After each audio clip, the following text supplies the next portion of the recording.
I'm Chris Verlad with your Sacktown Sports headlines. The Kings are still in Portland after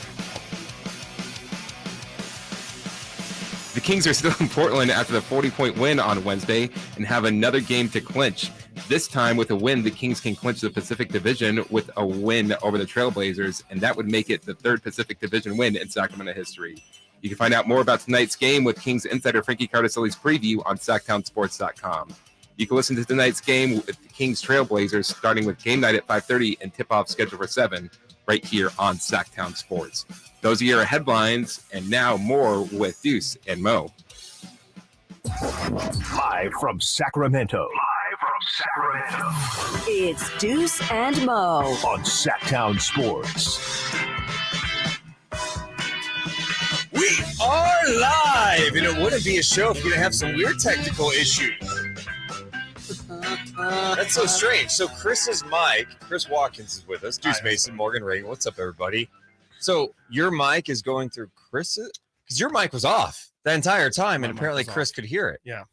It was great because then Don't ask me. he was heckling Chris Verlad a little bit, saying worst update ever. So this is going to go inside baseball. So usually when you have something in queue and your mic goes on, then all the cues go off. You can't hear anything like that. So like that doesn't go on the mic. Except for some reason, every once in a while, it just one of the mics gets stuck on cue, and that's just on in here the entire time. I think I got it fixed, so hopefully good. Happy Friday, everybody. It's Friday. Welcome back. Dude, oh my thank God. you, man. Right. What a last couple of days, man. I'm still kind of coming off the high of Yeah, you guys haven't been down. on since the Kings have clinched. I know. What a time. Great time. And we were all talking about like, it would have been so sweet at home. It would have been so epic if they did it. I'll grant everybody that for sure, but it felt really special the other night. Yeah, it kind of didn't. It didn't matter. Yeah. De'Aaron said it the other day after Monday's game after they lost. It didn't matter if they were in a different country. When they clinched, it was going to be great. It was going to hit, and it absolutely did. Like, I mean, it was really cool. I saw you guys were out there on Wednesday. Y'all made an appearance in front of the beam. That was cool to see. But wait, did you go out there? I did not. No, I was going to. Wow. Deuce just gave me a look like, wow. Someone doesn't. I mean, guys. I went out there. Okay. I went out there. Why? Because it's kind of like a town square. You want to celebrate the moment. What was Chris doing? No, I just was left out of the group text, so that's fine. There's no group text. There was. I mean, you know what? It feels like The beam was signaled into the the sky and said, "Everyone, gather around." It sounds like that too. Gather round. Hear The beam is here. It was really cool to be out there. Like there were so many people out there. It was popping crazy. champagne bottles like we won a championship. We're like, hell yeah, dude. let's go. Well, I think about too. Right after the game, there was even bigger crowds out there, right? So when Chris was there. So Chris was there like in the peak of everything. And then by the time Deuce and I had some post-game duties, and then by the time we got there, there was still people there. There was news stations there. There was everyone still celebrating. It was really something special. It is wild because I remember Vivek would have the same talking point over and over again about how it's like a gathering spot for people. Yeah. That's modern, what he wanted. it's the modern day Coliseum. Yeah, Coliseum. Something like that. Yeah. Where people can come. Yeah, whatever. Yeah. That's kind Place of what of it worship. was. That's kind of what it was the other night where there was no event going on. No. It was like, no, we want to be near the arena where they play, and we want to see that beam. Yeah. That was our first time. We've talked about this on the show. First time seeing the beam up close and personal. Yeah. Usually it's driving. We see it. But I got to say, being in front of it, I know the night was magical.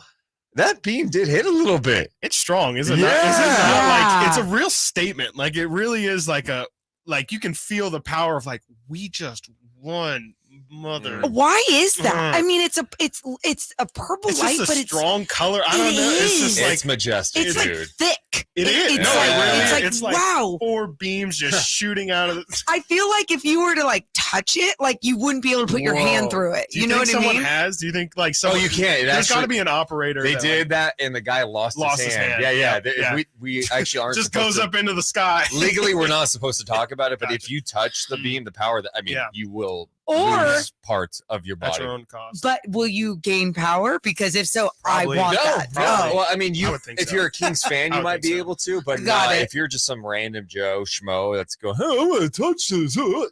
You're done. Dead. Done. Well, I don't know about it, but you definitely lose parts. Should be dead. Got it. Yeah, it's crazy. It's what's also crazy about this whole thing is that there's still games to be played. And I don't know why I envision if the Kings made the playoffs in my head. It was like, yeah, they make it and then the playoffs start the next day or something, because now you're like, these last few games. I mean, it's hard to get. I'm sorry. I mean, it's kind of hard to get amped up for the Blazers tonight when they're sitting down. And you wonder if that goes through the mind of players a little bit. Yeah. You just beat them. Let's be honest. We're all kind of emotionally hungover still, I think. Correct. I don't know about you. I also called a playoff game last night in Stockton. That was heartbreaking. So you're feeling it a little bit today. I know the Kings are still favored by 14.5. I don't know, man. Whoa, weird things happen. Wait, what? Yeah. Weird things happen. Thank you. Freaky Friday? Is this a Freaky Friday? No, Kings are still going to win. Kings are still going to win. To me, it's like these games are weird. Late season basketball is strange. Sound so much like Morgan right now. It's crazy. If this was a Freaky Friday, I would be such an ass right now. I would be like cockier than hell. I would smell bad. All of the above. No, late season basketball is weird, man. I'm watching for sure. It sucks, to be honest. It really sucks. You didn't enjoy that the Portland Trailblazers scoring 80 points in a 48-minute basketball game? Dude.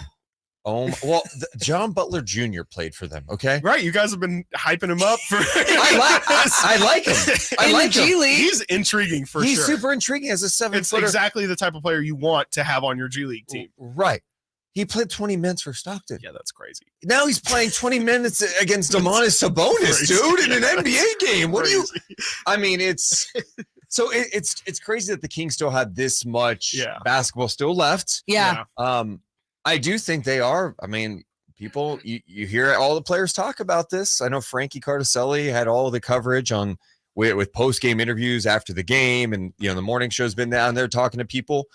There has been a lot of, hey, we want to get to 50 wins. Yeah. We want to get to 50 wins, 4 wins away from that mark. Yeah. And I like that they have that mentality. And I believe that they have this mentality, because even whenever I asked Deuce yesterday on our way to call the Stockton Kings game, I was like, do you think like they'll just sit him out even tomorrow? And I know we just found out that Delhi won't be playing tonight, hurt his finger. Which when they popped the champagne cork, it actually hit his finger in it. They didn't have a bottle opener, and he was like, I actually know this trick where you can just yank it right off with your finger. So anyway, then Matthew Dellavedova, that whole thing happened. But I was asking Deuce, I was just like, do you think they wouldn't play their guys? And he was like, Mike Brown wouldn't do that. Mike Brown wouldn't do that. And I think there's a line that he's trying to find the balance of, right? Like not putting them in a dangerous position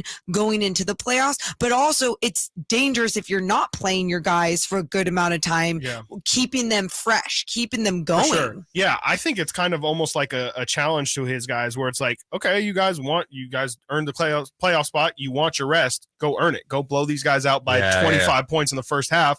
You won't have to play in the second half.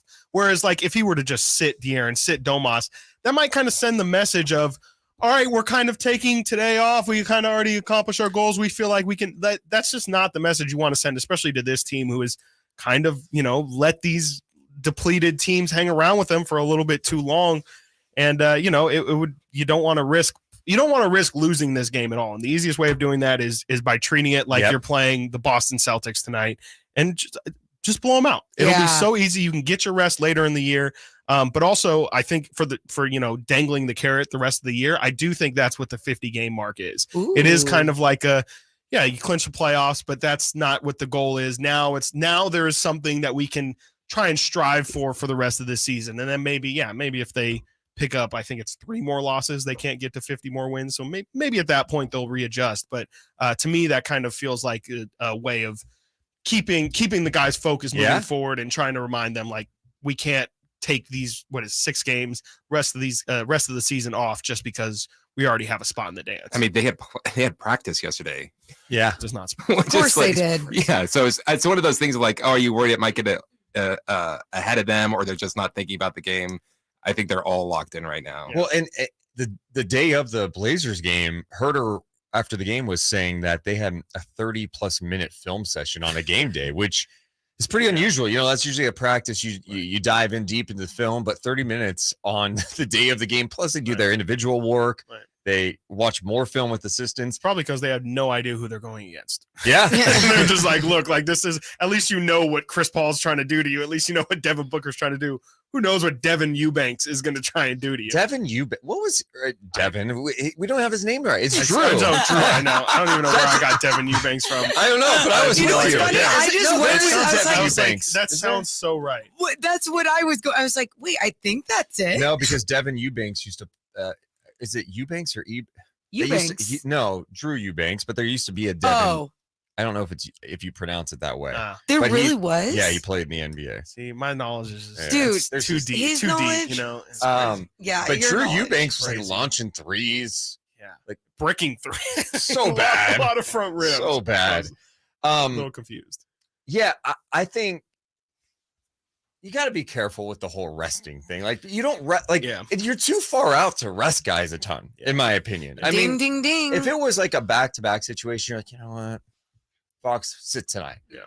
But I think you have to be careful because you got to be ready to play 39, 40 minutes if you're Fox and Sabonis come playoff time. And if you kind of coast the last week of the season, game one's going to come here and it's going to be kind of shocking to the body. Basketball shape's a real thing. Herter was talking about in just the games he missed on that road trip. He's like, yeah, the basketball shape's real because it's just, you can get your cardio in, but there's nothing like sprinting, coming around screens, banging bodies, all that. Have you guys, I mean, you talked about this. You said you played pickup like the other day, but when really it was like months ago in the summer, right? Like I haven't played in years, like any type of pickup. I know for a fact, if I were to go out on the floor today, I would be just dying after one sprint. Yes, right. Once you go back and forth like 3 or 4 times, you're like, I can't. Yeah, I wouldn't just because I feel like my mental toughness is unlike anybody. Right, you would just push through. So you couldn't though. No, you really you wouldn't be be able to play at the best of your ability. And I just think about like these guys, the best of the best. No, the best of the best in the world. Just a week off, just a few days off. What it does for them, their bodies. It's pretty wild to think about why it is so important for these guys to even be on a what are those things called? Not the exercise bike. Yeah, I was gonna say a tricycle. Yeah, on the you got it. Like when you're off and rehabbing, riding a tricycle is just not going to give you that same type of impact. Now, if you want to do unicycle, wheel, come on now, you can really practice that balance. Can you imagine if players like, I've been out. Well, I've been really on the unicycle though. My balance is just top notch at this Started point. juggling to really get my mental health going again. And Keegan Murray. Yeah, we're way late. We got to take a 60-second break on the radio side. Shout out to everyone on YouTube.com/Sacktown Sports 1140. We stay live there during the breaks. It's Deuce and Mo alongside Chris Watkins on Sacktown Sports 1140, SacktownSports.com. What is up, Sam? Thank you so much. Appreciate the love. Great call last night. Calling Stockton Kings. Is it in your guys' ears? What? More technical. Chris, can you hear me? My mic is off. Chris, can you hear Oh, me? you're on program, dude. God, you Chris, think can you hear me know? with my mic off? No. Is it done now? Okay. Cool. Okay. Oh, thank you. Cool. Oh my God, so much better. Didn't know how to do that myself. Didn't know how to do that myself. What? We're 2 months in. I'm sure by next month you'll be able to figure it out. Yeah, maybe. Maybe next week. And the next week, I think we should be able to get it dialed in. 100%. What? Nothing. I just like flashed that at him. Just to be funny. I'm so funny. I'm so cute and funny. Could I be any cuter? No.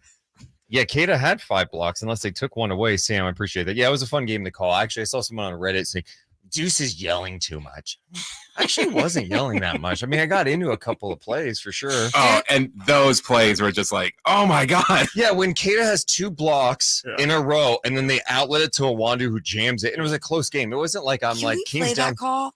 Can we? I mean, sure. It's on me. I want to play that call because that was my favorite call that was probably Deuce had some of my favorite calls of the season last night. Wow. I know. No, you did. And like, even on our way back from Stockton, I was like, I was okay. He was top notch. 3 hours sleep. Let's go.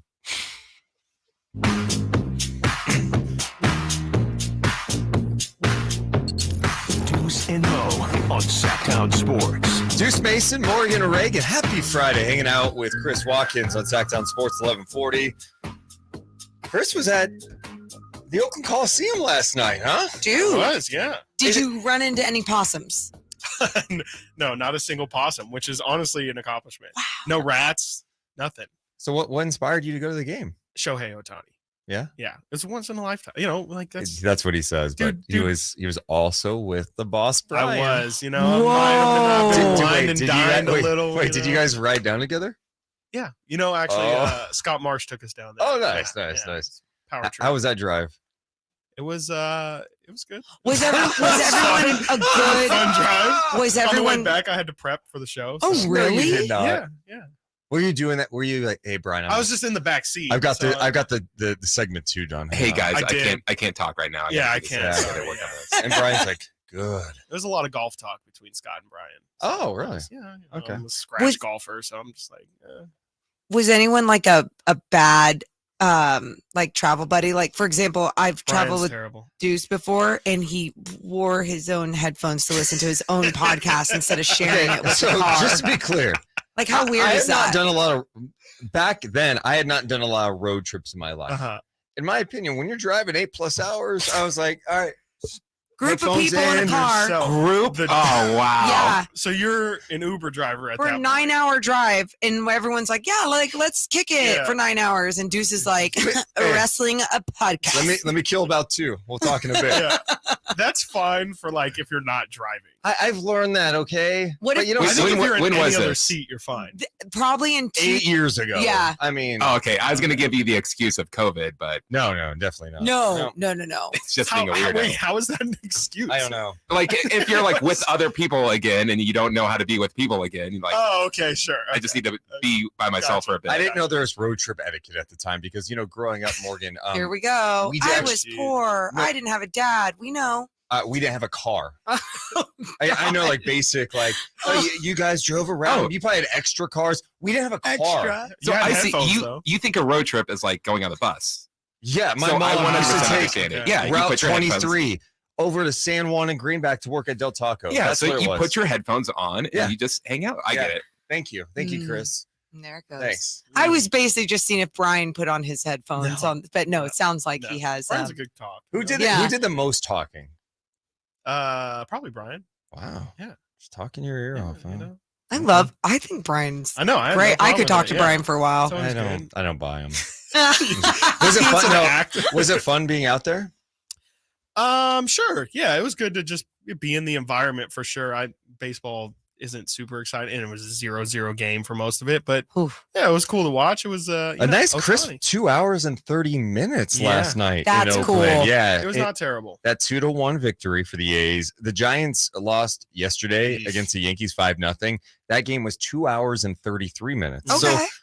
So looking at it, the average of opening day is pretty crazy. Average games yesterday, 2 hours and 45 minutes. Mm. That's 26 minutes shorter than last year's opening day. Hell yeah. Yeah. Hell yeah. I didn't watch any. In fact, no, That's fine. We're not locked in Yeah, right now. it's not done. And the shortest game last year on opening day, the shortest Yeah. was 2 hours and 49 minutes. So Whoa. it's a big deal. It's just Yeah. a big deal for baseball to get those games tighter. Tighter. It's just the thing that I noticed with the clock the most was just like it is tough to look away as an at bat is going on. Because I think a lot of the time, you Mm. throw a pitch, it takes like 40 seconds for the next pitch. Maybe in between pitches, you start talking to the person next to you, look at your phone, you miss the next pitch. With this, it was like, I mean, there's 15 seconds once the pitcher gets the ball. He's got 15 seconds to start his warm up. Like Ohtani was getting into his warm up at like 10 seconds. So it was pretty much you get the ball back within 5 to 10 seconds. The next pitch is being thrown. Did you enjoy that style in person? How was that? It was better just to watch for Okay. sure. Like it was just easier to stay locked in. Cool. And like I probably sound like a millennial right now No. with my attention span is just too short. But it was just a more fluid kind of flow to it. I guess. think it's interesting because what it will do for fans, like I think for the TV, for people watching on TV, it's like great, cool. Yeah. I can actually watch a game, but when you're at a game, it still felt long. There's a casualness though about the game that when it's longer, you don't really care about the game. You're just at a game, and then you go, okay, I can leave now. It's interesting. Marcus Stroman had some comments yesterday. The pitcher, he said, I don't think people really realize that it just adds a whole nother layer of thinking. You got to be conscious of the clock. You're trying to worry about the pitch. You're trying to worry about the guys on base. You're trying to worry about your grip. There's so many things going on. He gave up 3 walks, 3 hits while getting 8 strikeouts. He noted he's a pitcher who's able to step off the mound and breathe when I need to. That's like what he likes to do. He said, I don't have the opportunity to do that anymore. He can't like just take a step. Okay, let me get my bearings straight. Yeah. Breathing is very important to aligning the body and putting yourself in a perfect position to deliver the ball to the plate. Like I said, I think it's messing up a lot of guys' pre-pitch routines, which can ultimately affect how they pitch. It's interesting. It is. Yeah. And I mean, it absolutely can. It's a big adjustment. And and that's why I'm not going to take anything away from it. I, never played baseball or softball in my life. And I could use an extra on my softball. No, I will not commit to anything else. I can't. But yeah, and I get that, just, wanting to be your best and the technique that goes into it. But I also think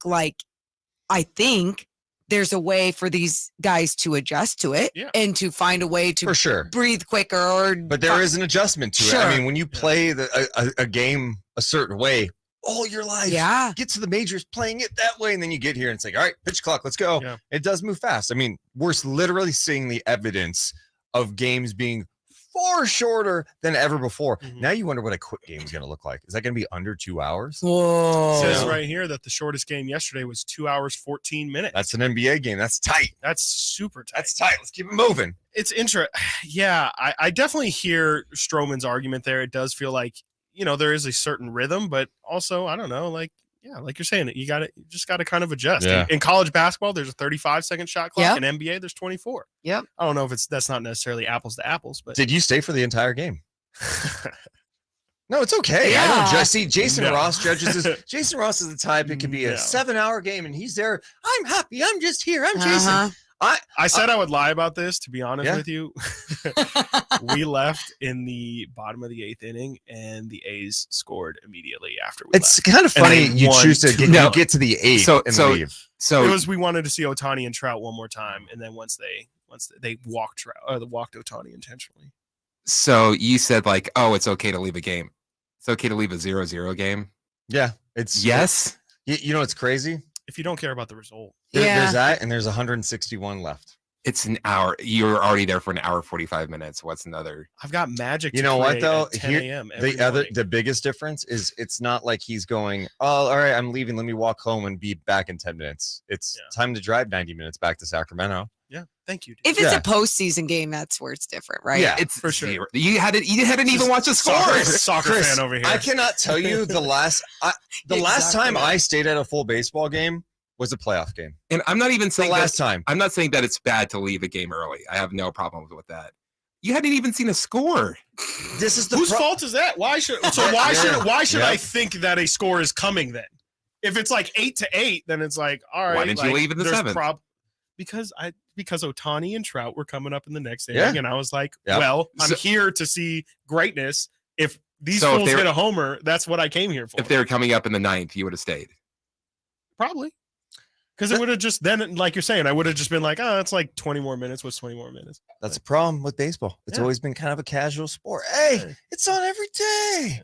Every day. The result doesn't matter. Also, it's just like exactly like, game, 161. Like one of 160. Yeah.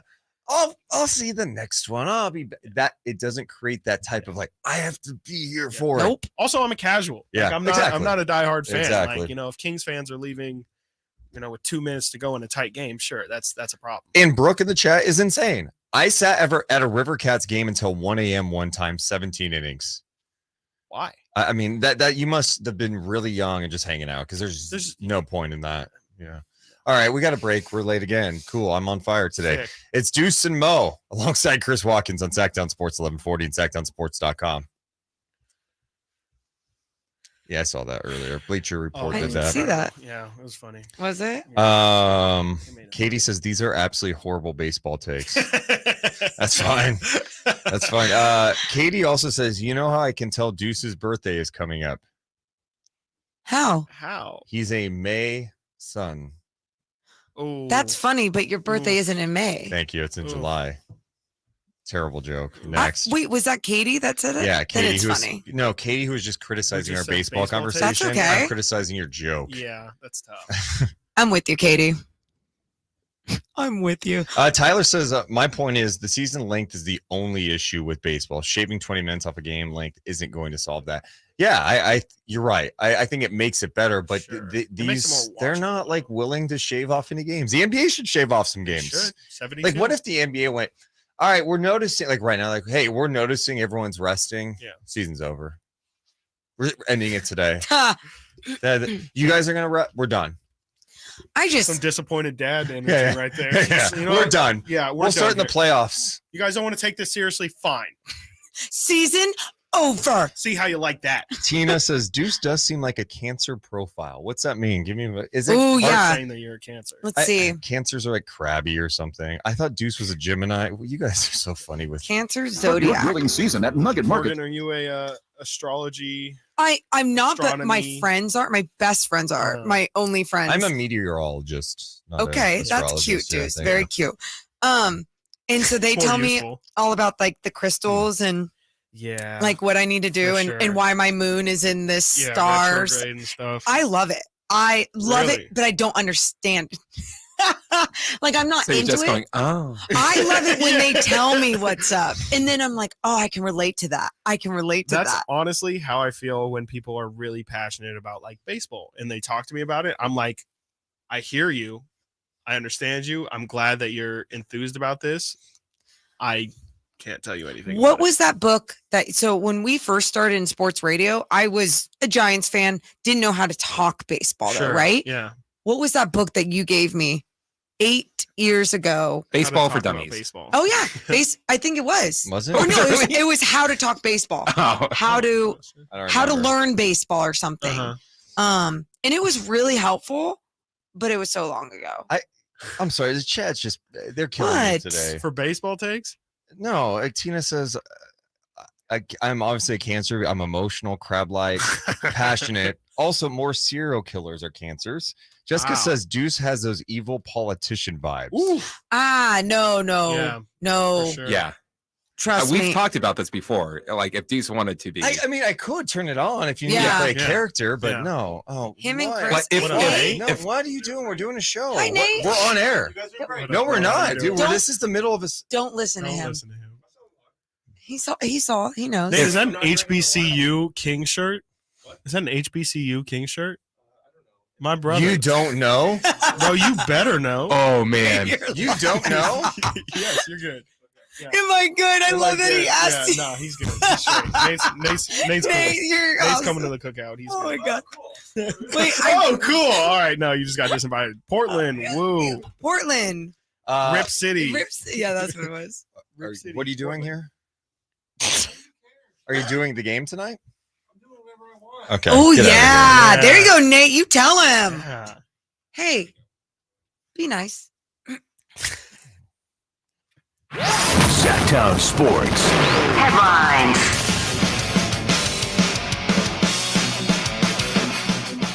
I'm Chris Verlad with your Sacktown Sports headlines.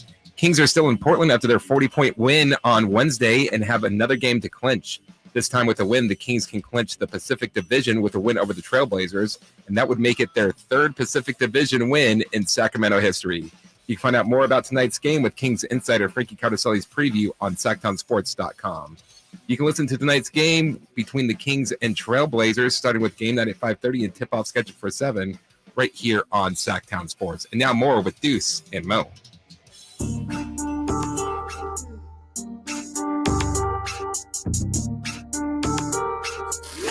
It's Deuce and Mo. Deuce and Mo. Sacktown Sports. I heard Kevin Herter on with David Jason today. They're out in Portland recording interviews. That was interesting hearing him talk about how they play at home versus the road. He goes, yeah, we just play better defense on the road. I'm like, well, let me actually look back at those numbers because I haven't seen them lately. Yeah. I knew it was a pretty significant gap. Yeah. It's worse than I thought.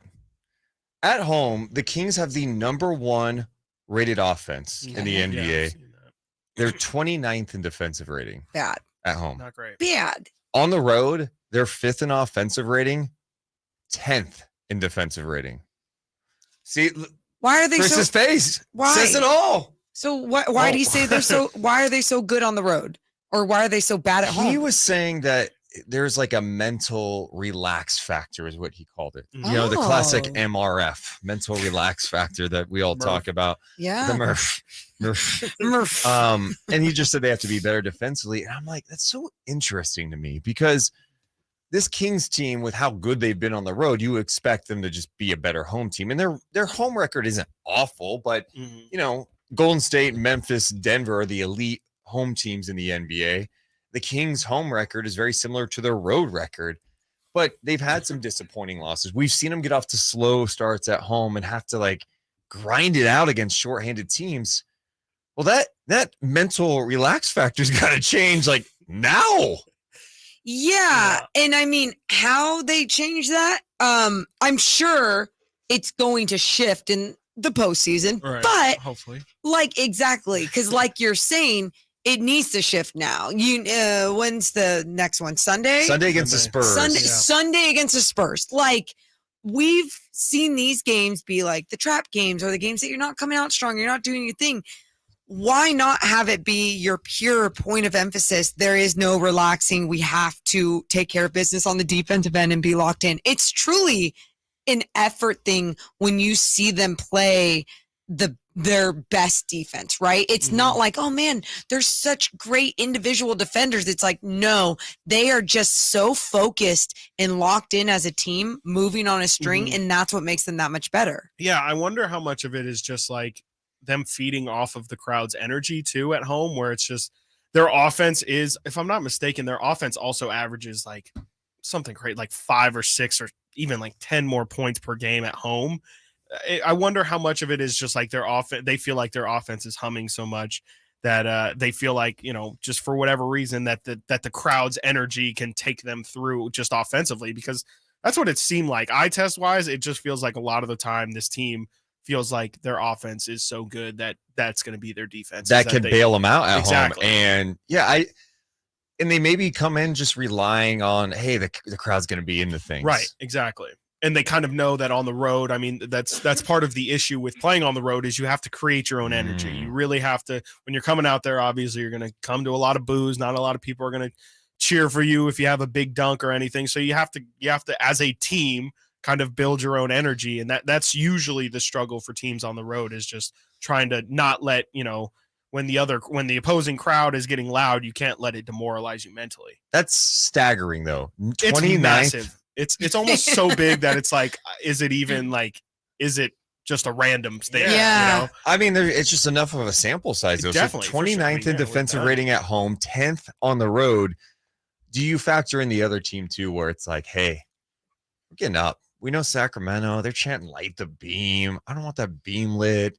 I don't want to deal with that. We know we got to lock in against these guys on the road. So that the other team kind of lock it in too. You've heard it every single opponent, you guys. It doesn't matter if it's Laurie Markkinen talking about how he doesn't want to see the beam or whoever the hell it was last time talking about there's been several players that have mentioned the beam, and of course you want to shove it to the team that has something fun going on, and I feel like that's what teams are doing.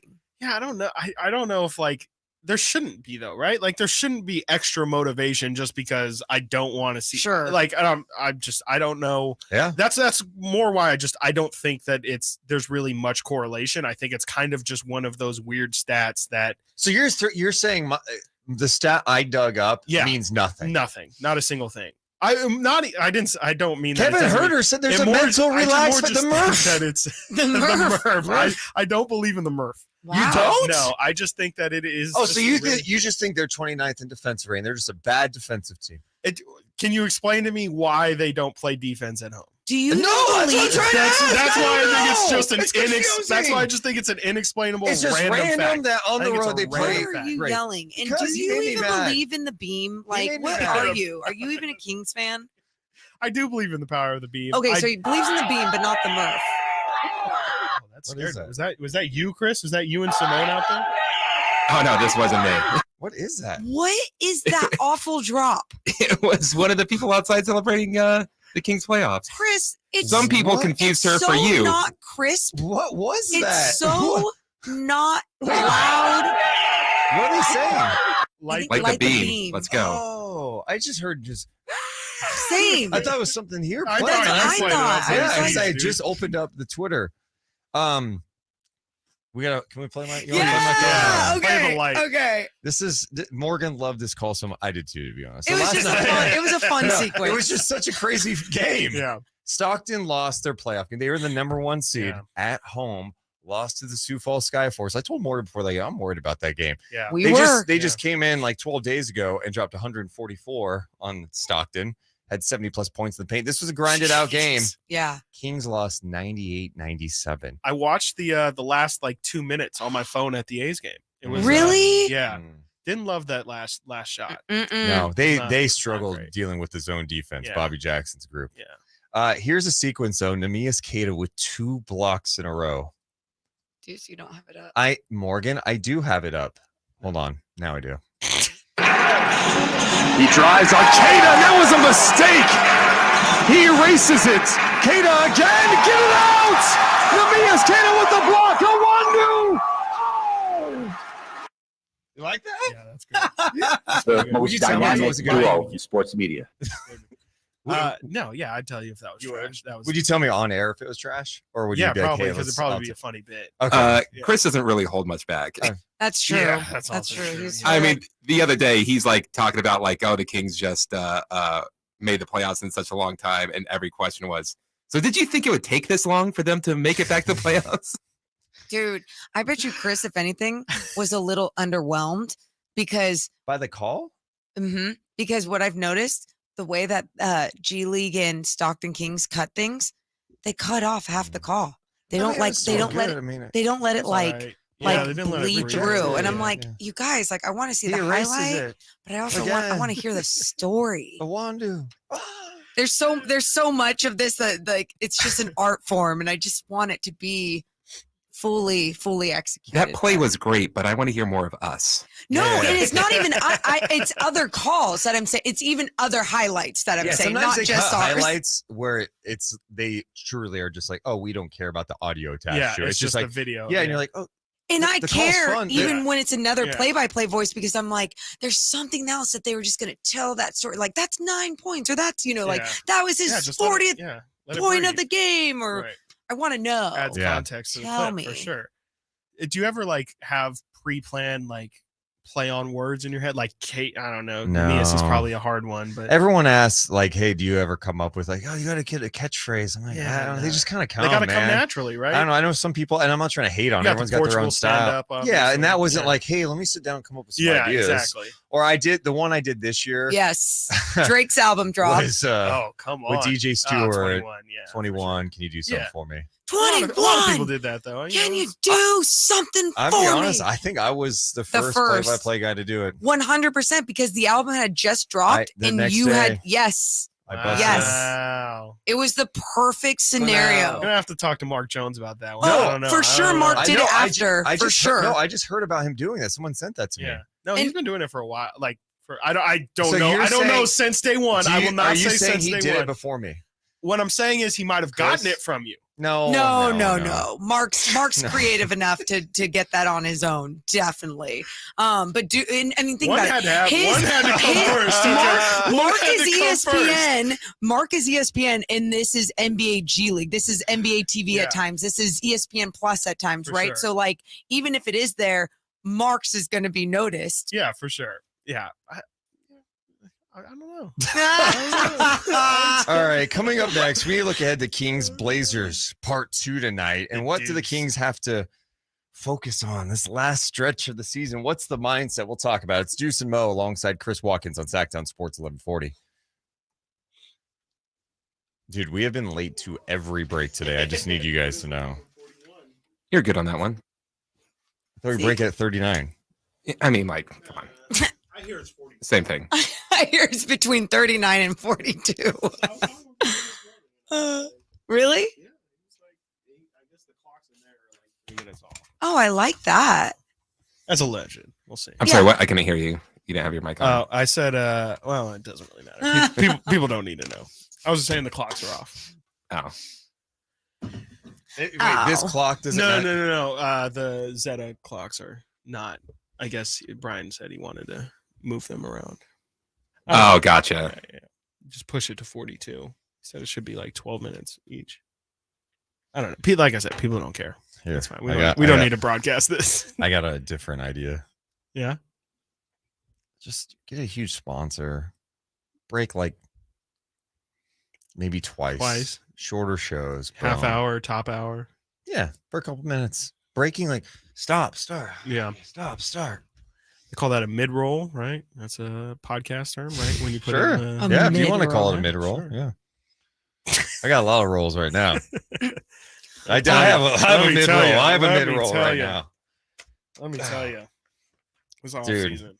You know, it's crazy, like not doing anything, like not working out the last 2 months. Yeah. And I've gotten to the point where not only am I not working out, I'm just like, oh, because I'm not working out, I'm not eating anything good.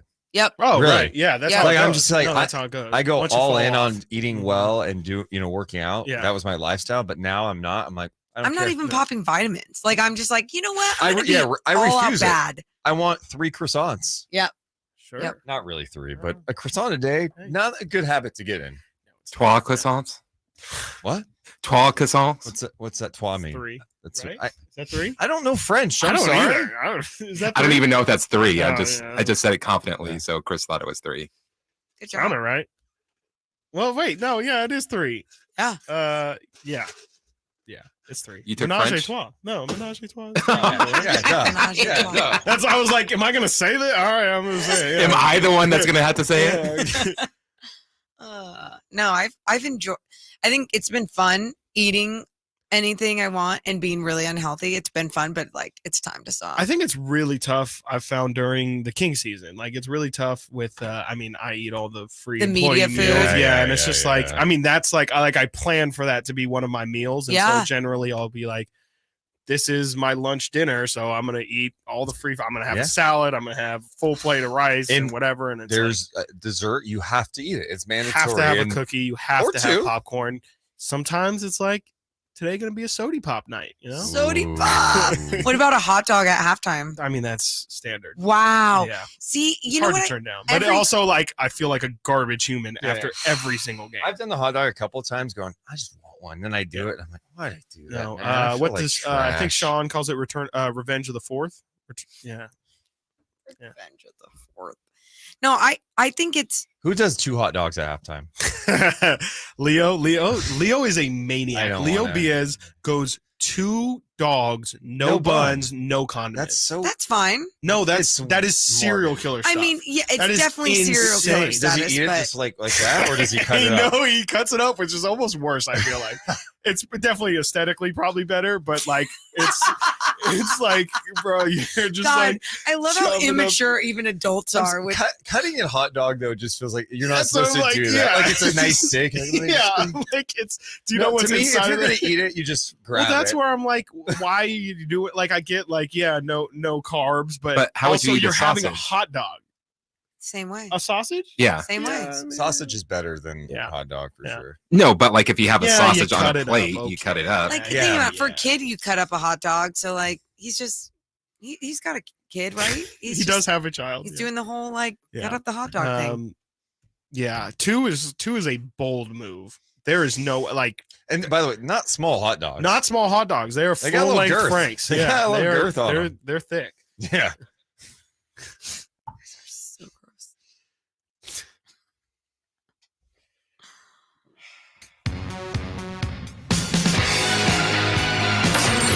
live and local. It's Deuce and Mo. Watch the show now on youtube.com/SacktownSports1140 or listen for free on the Sacktown Sports app. NBA.com has their MVP ladder. Domantas Sabonis moving into the top 5 now. Wow. No way. It's been that good this year for the Dude. Sacramento Kings. It's just cool when other people validate that, you know? They're top 5 right now. You got Sabonis 5 ahead of Luka now. As he should be. As he should, but again, media-wise, like, is he gonna be? Yeah. They've got Tatum 4, Giannis 3, Embiid 2, Jokic 1. Interesting. And you remember, everything's going to be weighted towards Luka. That was a good one. Yeah, that was good. That was a good. That was a good Sabonis in the 5th spot. Here's what they say. Nobody expected to see Sabonis in this spot, just like we wouldn't have anticipated Sacramento's surprising run to the postseason.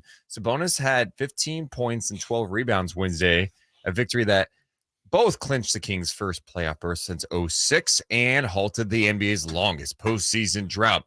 In 74 games, Sabonis leads the league with 61 double-doubles and posted his 12th triple-double on March 21st. Interestingly, Sabonis has the NBA's longest double-double streak this season at 23, and he's just the second player in franchise history to tally double-doubles in 23 consecutive games since Oscar. Doesn't count. That wasn't Sacramento. I don't like any stat that goes, hey, it's the longest since Oscar did it. It's like, no, Oscar. I love Oscar. He did not do that in Sacramento. No. I don't acknowledge the franchise history prior to Sacramento. Sacramento era. Is that rude? No, because also those stats are broken. Yeah. Like, especially Oscar. Like, all of Oscar's numbers. It's like Will. I mean, like, all of his numbers. Like, no one's going to have 65 triple doubles in a season or whatever it was that he had. Like, those numbers are broken. Yeah, when Wilt played in the league, the key looked like an actual keyhole. I mean, Wilt has some of the he has 50 and 25 in a season. Like, how does one average 50 points and 25 rebounds in a season? They play in that era. Like, it's just those numbers are you can't compare. I'm really distracted right now. Morgan, right before this segment, threw a can.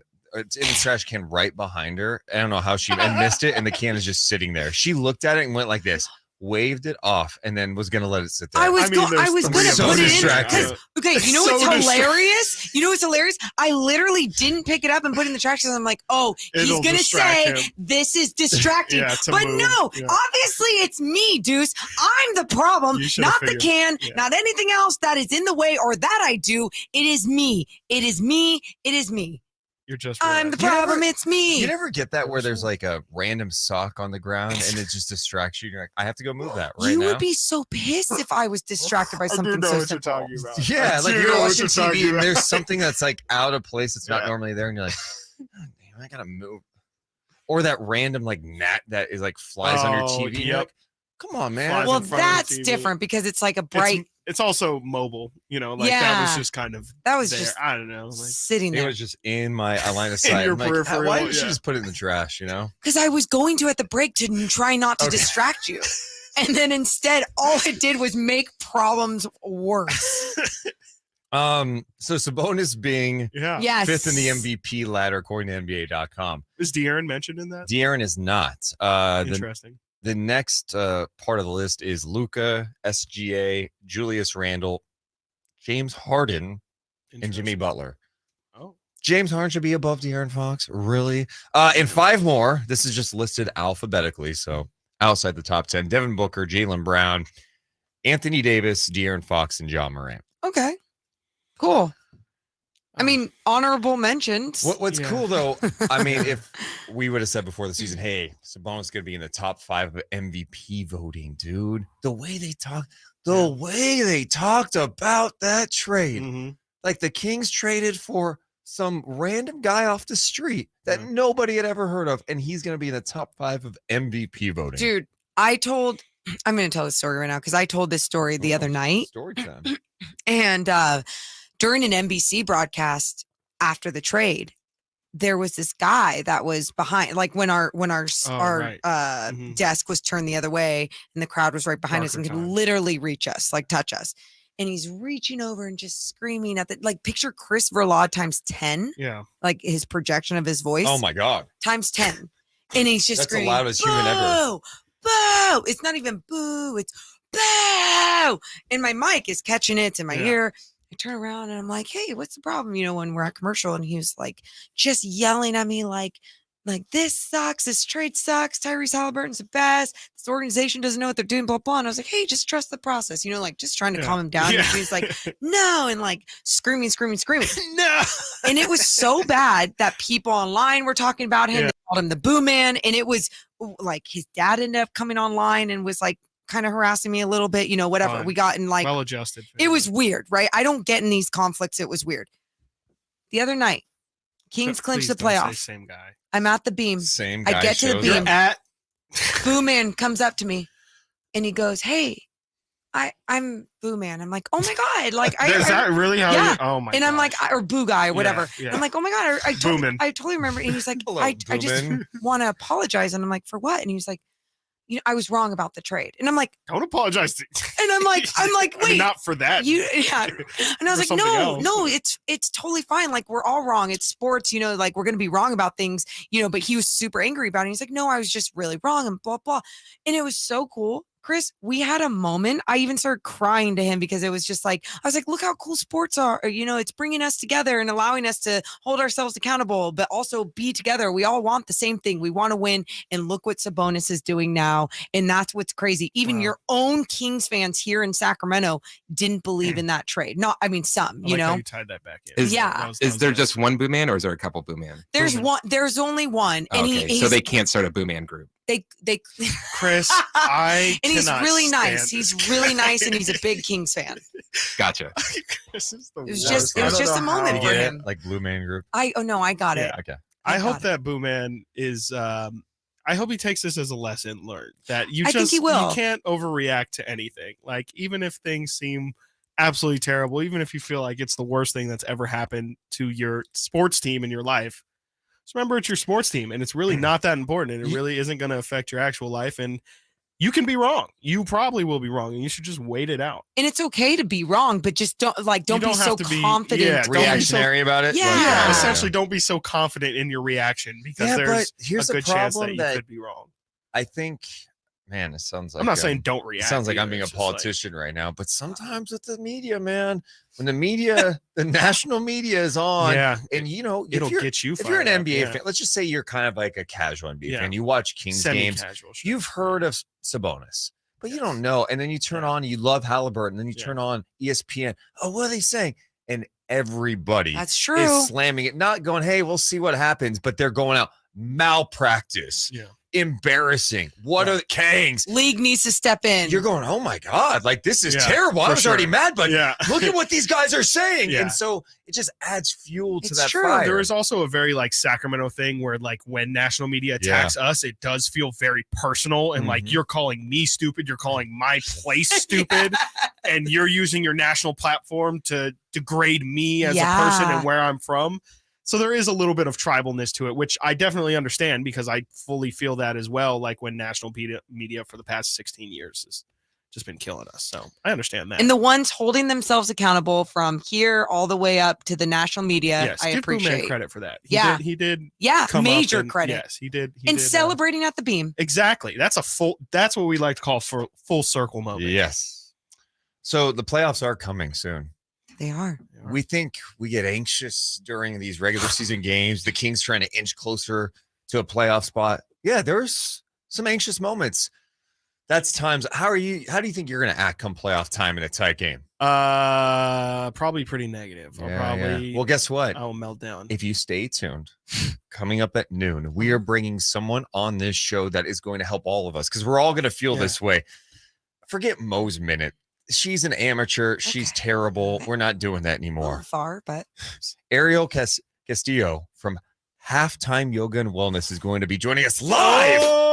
And she's going to give us some steps on how to deal with this during playoff time. Yeah. So let's stressful moment. Yeah. Oh my God, the Kings just allowed a 22-1 run. What are we going to do? We're going to breathe. You're not going to go to Twitter and say something stupid.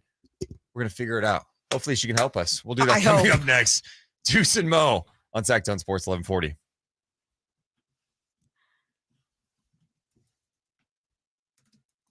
We did miss a Mo's minute there. Yeah, for obvious reasons. For her. We have an expert. For her. We have someone who really knows what they're doing. So Chris knows her, and Chris and I have been talking since knowing the Kings will probably make the playoffs. And he was like, "Oh, it'd be fun. Like, since you have the most minute, like, what if we had someone come on and give us some like practice on what Kings fans should do during these tough times?" And I was like, "Sure." And he's like, "I know someone." Then we started planning her, and every time we started planning her, the Kings were not clinching. Yeah. And so we had to keep moving her, and it was just like, okay, we're finally here on a Friday. So is she local? Like, is she coming in? She is in. First off, she's on the StreamYard, so she can hear all of this. Oh, cool. So don't say anything bad about it. Okay. No. But I believe she's in Miami right now. Oh, really? Yeah, and I know her because she's also the social media manager for the U.S. Manchester City. Of course. Oh, there's Jesus. the time. I thought you said you don't want me hear. to say anything bad, Chris. But she's very well known in the soccer community. Oh my! And so, she's well known because she does the same practices with a lot of soccer fans, or what? I think we should ask this when she gets on. Okay. But I believe it was one of those things that's just like, oh, all of us soccer fans are kind of jerks, and we need to calm down a little bit. So hey, Yeah. Okay. how about at halftime we all get together, breathe a little bit, That's a great stretch out. space. Oh I my think gosh. she found a nice little niche space here because Yeah. I definitely think there's sports psychologists, sports fan psychologists should definitely be a thing. Sports Where fans. it's just like I think we just thought of something. Yeah, I think we did. Like, you care about this too much. Let's talk about that. How's your relationship with your family? How do you feel about Why your? do you care so much about this result? How do you It's feel just a about your game. point guard out there, huh? Oh, you don't have. Oh, well, you know what? He doesn't even know you, Yeah, so you don't need to feel this way, okay? It's okay. Oh my god, That's great. I'm Uh-oh, jealous. someone said Man City. Boo! I agree. I do agree. That was me. Chris is pissed. So you guys, did you bring yoga mats already? Is this just like No, but I'm breathing ready. practices? I'll let Deuce keep talking in the mic as I get to do some yoga moves Yeah. if I need to. So I'm just ready to breathe on a Friday, It is a Friday. Chris, you got to get the chill update in at some point too. Oh, end of the show, like always. Oh, is it really always the end of the show? Okay. Yeah. Well, Well, thanks again, and we'll see you always. Monday. See you. See you Monday. Monday. Hi, Kyle. Is that Kyle in there? Yeah. Hi, Kyle. Oh, he can't hear you. Yeah, I can. Oh, no, we can't. He's shaking his head. No, I can't. Oh my God. Why is it so cold in here? What is having weekends off like? Sean, Sean, don't ask me. I have Saturday off. Wait, who has weekends off? Oh, I see. He's saying, I see. Yeah, what is it like having a weekend off? Oh my God. Well, we have Saturday. We have Saturday off. Just said that.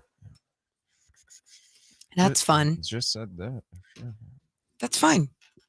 I wasn't listening. It's so cold. It just got my God. Rio Grande Valley just beat the Hustle. So you got the 5 and 6 seed battling in the G no. League Western Conference Finals to advance to the.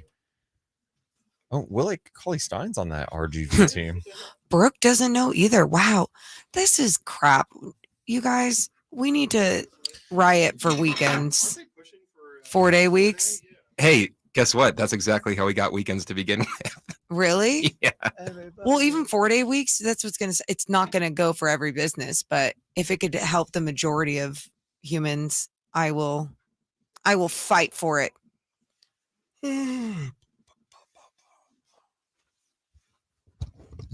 Ward says, I have weekends and holidays off. It's Nice. incredible. I'm happy for you. And Sacktown Sports.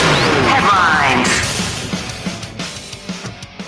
I'm Chris Rillard with your Sacktown Sports headlines. Kings are still in Portland after their 40-point win on Wednesday and have another game to clinch. This time with a win, the Kings can clinch the Pacific Division against the Timberwolves against the Trailblazers, and that would make it the third Pacific Division win in Sacramento history. You can find out more about tonight's game with Kings insider Frankie Cartoscelli's preview on sacktownsports.com. You can listen to tonight's game with Game Night at 5:30, tip-off schedule 7 right here on Sacktown Sports. ESPN's Adrian Wojnarowski is reporting that lowering the minimum wage to minimum age to enter the NBA draft are no longer part of the league's labor talks with the Players Association, so the one and done era will continue into the foreseeable future. It is 12 o'clock. Time to check out Coastside Medical Clinic, who's dedicated to providing breakthrough remedies for men. And now more with Deuce and Mo and our guest, Ariel Castillo.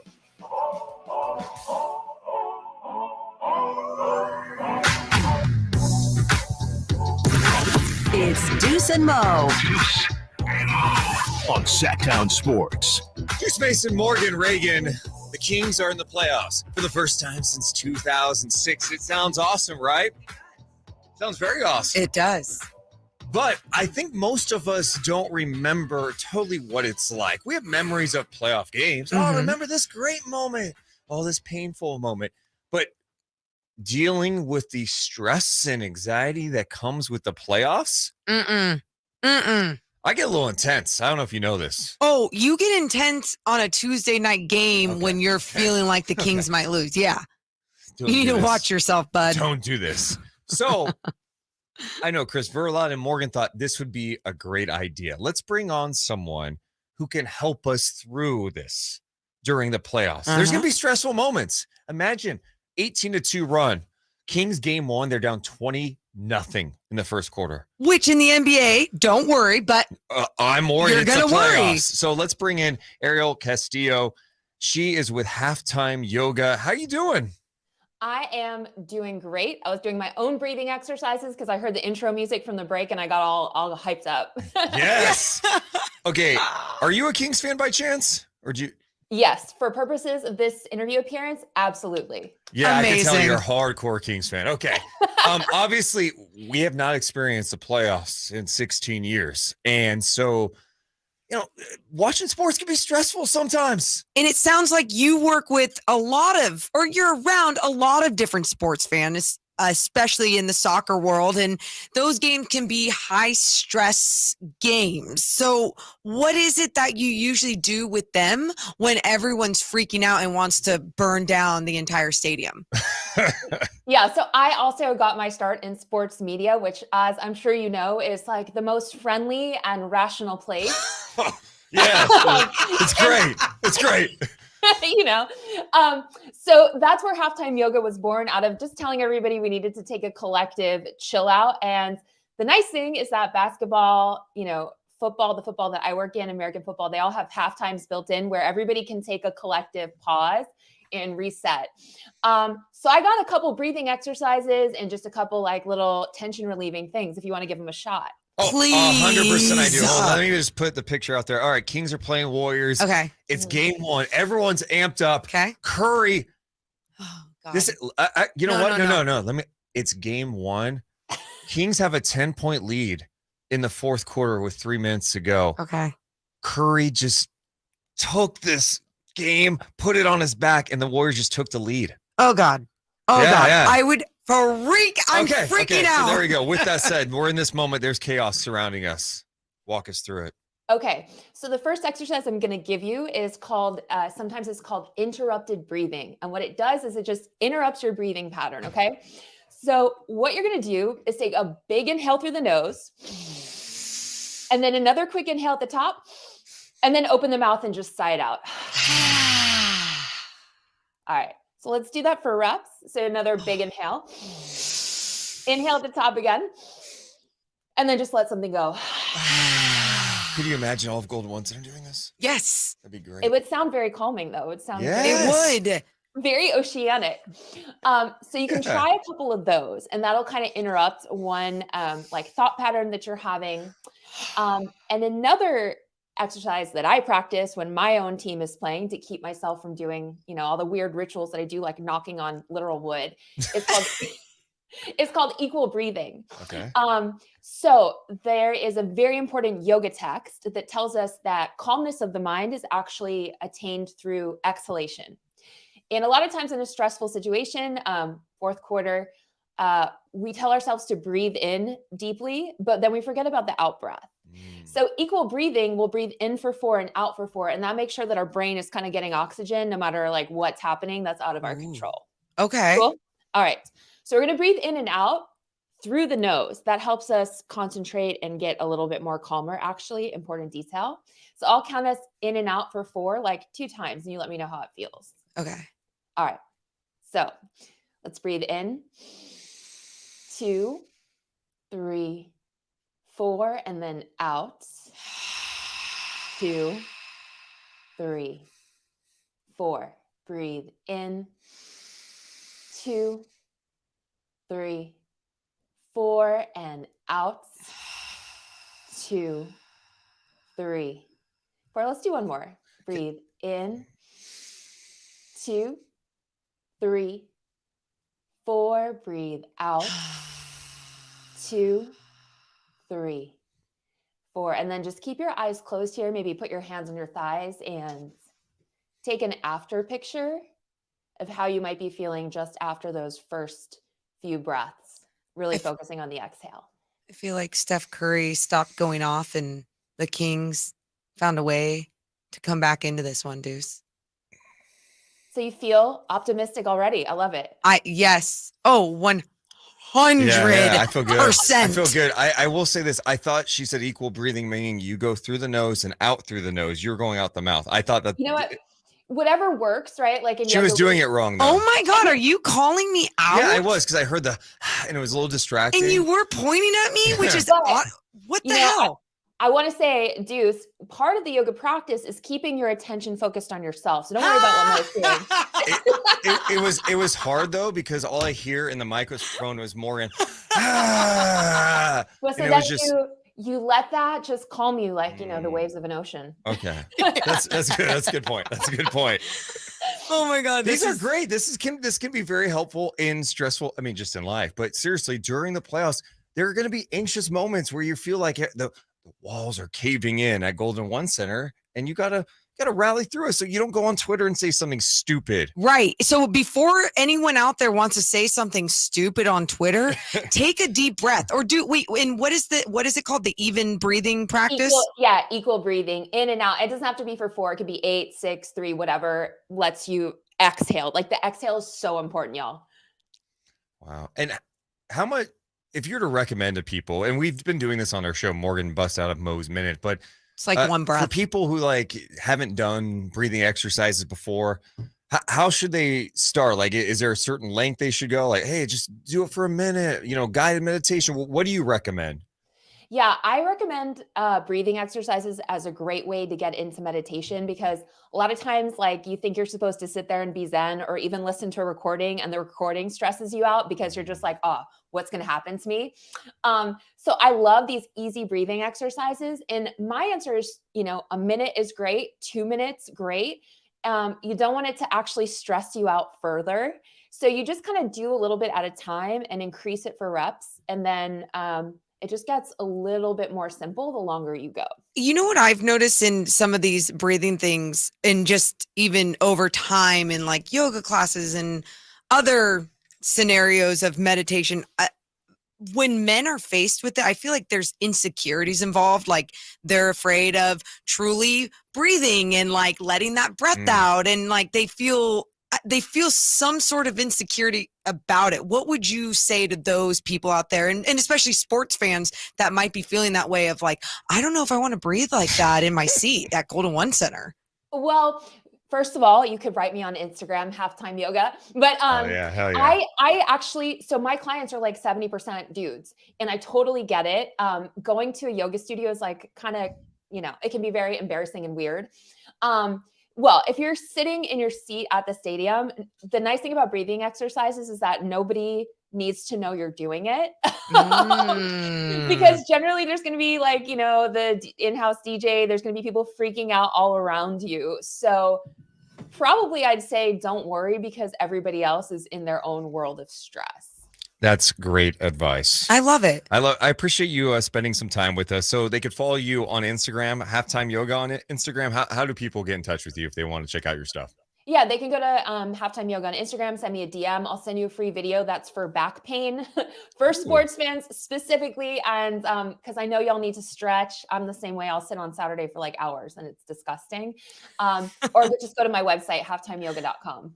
Thank you so much. And Thank we may have you. to tap in with you again during Yes. the playoffs if I love necessary. it. Good luck. Best of luck, y'all. Thank you so much. That was awesome. Oh my Ariel God. Castillo. Don't you? Okay, well, two things. Don't you feel better? One, two, did you learn something about how you need to focus on yourself and not me sometimes? No, I also just learned how like you can do a better job of following instructions. Like I was locked into what she was saying because I was bought in. You were clearly like, I'm an expert on breathing, where I just let myself be vulnerable and learn. So something you should keep in mind. We're going to be back in 60 seconds on the radio side.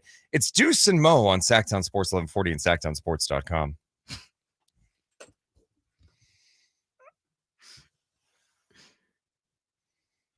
Yeah, no, in all seriousness, I've done the breathing before and I need to do more of it. Russell says, I mean, they make Navy SEALs do breathing exercises. No, totally. And that's why I think, I mean, I've met most of the people I've met when I talk about breathing or meditating that say like, oh, I can't do that, or I just don't want to, or whatever, have been men. But I mean, I interact with a lot of men in the business that I'm in too.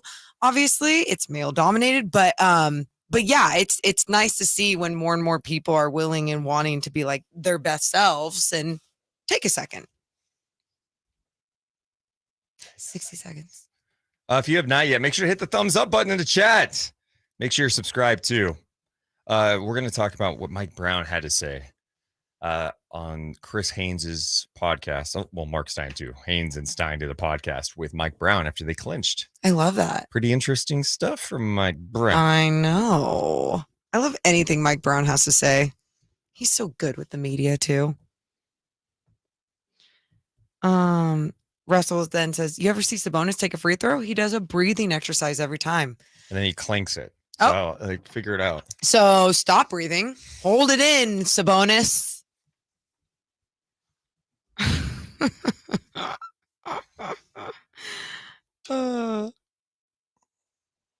That's funny. Do you feel better? So great. Oh my God, I'm so happy for you. That's why he misses so many free throws. Hold your breath.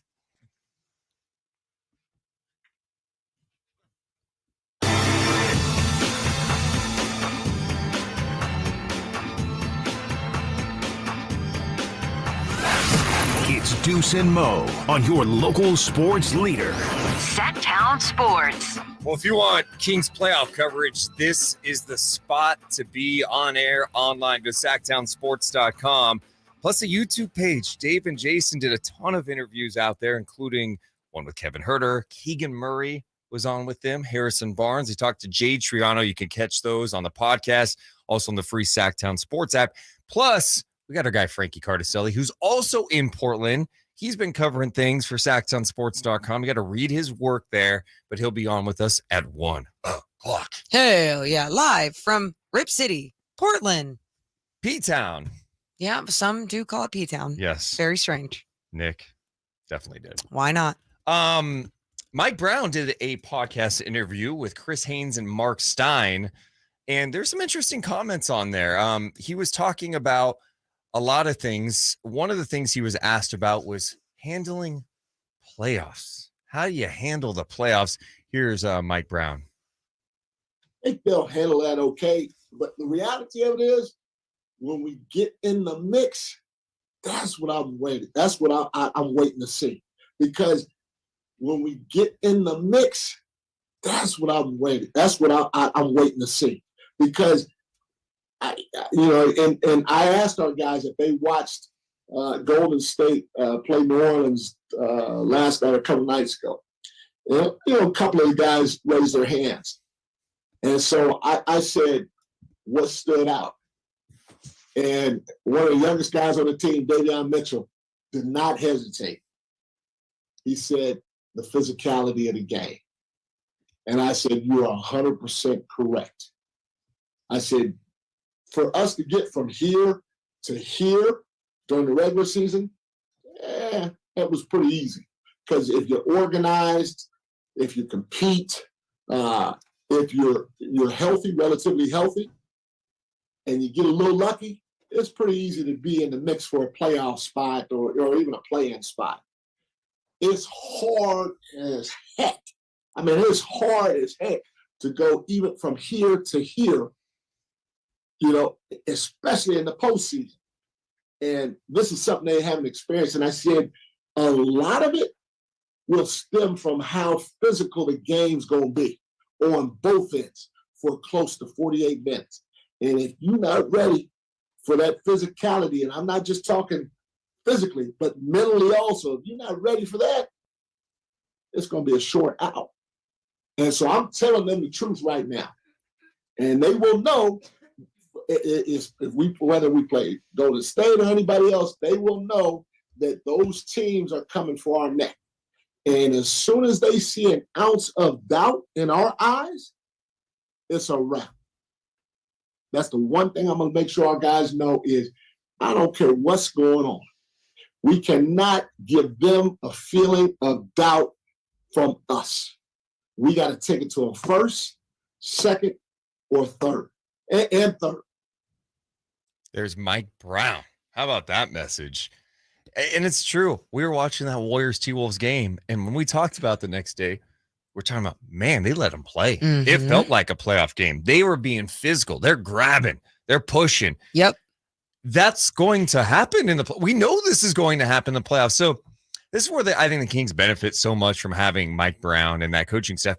They've been through it. They know what it's like. They've literally coached championship games. Right. So they know what it takes to get there. Now it's on the players to kind of embrace it. I want to see them start embracing it now as opposed to the first game of the playoffs. Well, embracing it now also has to do with the way that they're conditioning, right? Mike Brown understands the conditioning that goes into trying to win late in the postseason. And that's why you got to keep playing your guys. That's why it's important to keep playing your guys. And not only just to keep them fresh, but also because you're going to have to last a much longer time in the postseason if you want to be the best team out there. And I think when you look at what Mike Brown has done for his squad, also him talking about as soon as a team sees that you have any doubt wearing on your body language, they're going to capitalize on that. He's seen his Warrior squad do that to other teams, and they do a fantastic job of it. And that's why the Kings, they have someone telling them in their ear, don't show it, don't do it, don't let up, because as soon as you do, someone's going to take advantage. Especially a team like the Warriors who can literally suck the life out of you. Yep. It's the reason I call them the Dementors at one point. Oh. From Harry Potter. Remember I used to call them that years ago? Dementors? Those... Did you really call them that? Yeah. Oh. Long time ago. Why are people so into Harry Potter? I mean, I haven't seen it in a long time, but I like the movie. You don't like Harry Potter? You don't like the movies? I mean, you know what's funny? It was good, and now it's like, you look back on it now, and it's like, oh, it's not great, but okay. But Dementors. They'll suck the life out of you. Got it. Okay. The other thing that he was asked about was the coverage. Like Brian Windhorst saying there are teams who want to play the Kings in the first round. Here's what he had to say about that. So I'm gonna let's see if I can. I don't know if I can find it. So, he got bulletin board material already. I know that last answer. I felt like I was in the locker room already. So our video coordinator, a guy named Chuck Allen, and this is what I sent to him right here. The Kings are the mark. Kings are stuck in the 3 seed. That's where they're going to finish. The Kings are the mark. All of these teams smell weakness on the Kings, not only because they haven't been in the playoffs in 17 years, but because they're not a good defensive team. And if you're the Warriors, who's planning on a long playoff run, they love the idea of being able to drive in the first round series. That's an advantage. The Warriors want the 6, which is why coming back from 20 down last night was one of the biggest wins of the season to get and stay in that 6th seed. So we know what the narrative is. Trust me. And they know what the narrative is too. And you know what? That's fine because we deserve it. Because we haven't done anything yet. And if we're as good as we think we are, we'll change. We'll change that narrative. Dude, he doesn't take it personally. He wants to do something about it. And that's what I love. But where was that on? That was on his phone. Yeah, that was. Mike Brown had Windhorst's comments on his phone Yep. to show the team. They got to the video guy, and Yeah, this is what they think of you. We talk about bulletin board material. Now it's just like group chat material, right? You send that out and go, look, did you see this? This is how people around the league view you. Yep. This is the narrative. Change it. Like Change it. Yeah. And that's what I love too. He's honest about it's the narrative because I mean, he's not wrong about certain things with our defense and where it is ranked and everything, but you can be better than those numbers. So why not be better than those numbers? Why not push through? Why not surprise the NBA world? And they've shown they can do it on the road. I know we talked about it last hour with Chris, but it is staggering to see that they have the 29th rated defense at home and 10th in defensive rating on the road. There's got to be some in between there. They may not be as good as a top 10 defensive team. That's fine, but they shouldn't be as bad as 29. Can they be that middle ground? Because I could tell you this, being 25th in defensive rating come playoff time, you keep playing the defense that they have been playing, it's going to be a quick out for them. Oh, yeah. You know, it's not going to be an easy situation if you don't play with that edge, that physicality, and that mindset. And you have to do it on your home floor.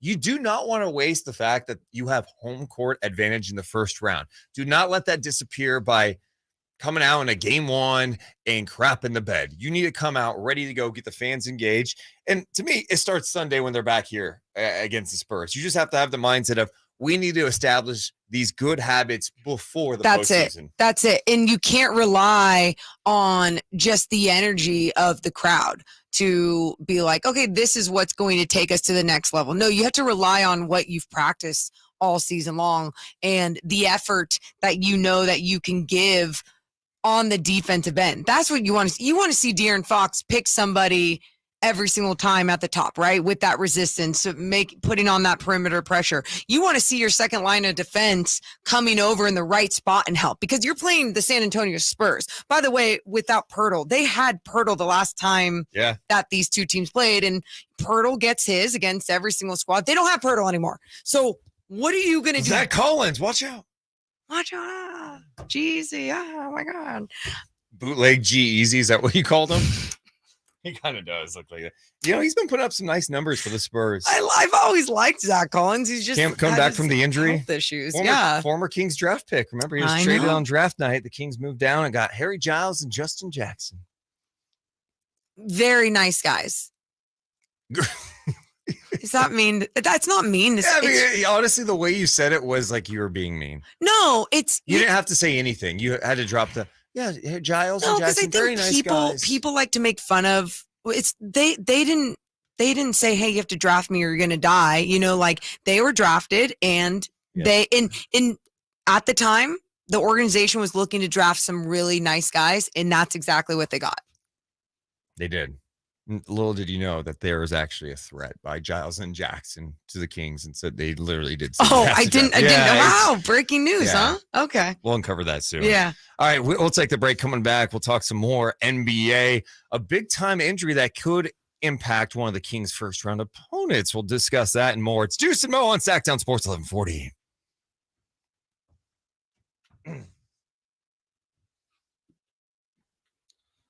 YouTube chat.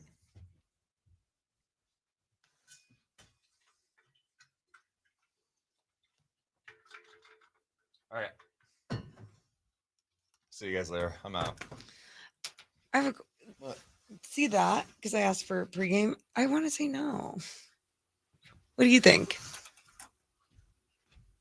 Just embrace it. Okay. Okay.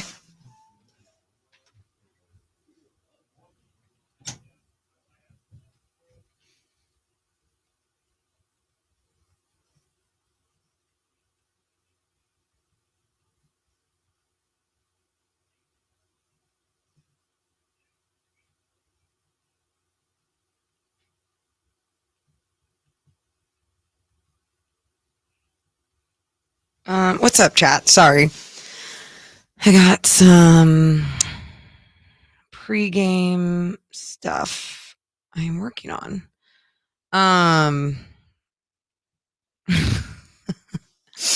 Joe says Zach Collins looks like a taller Edward Scissorhands. Bootleg, sure.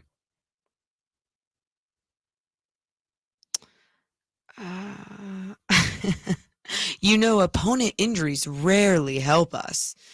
I mean, sometimes that's just where like those trap games come in, right? And that's why you have to be locked in and use these moments as ways to build much better habits.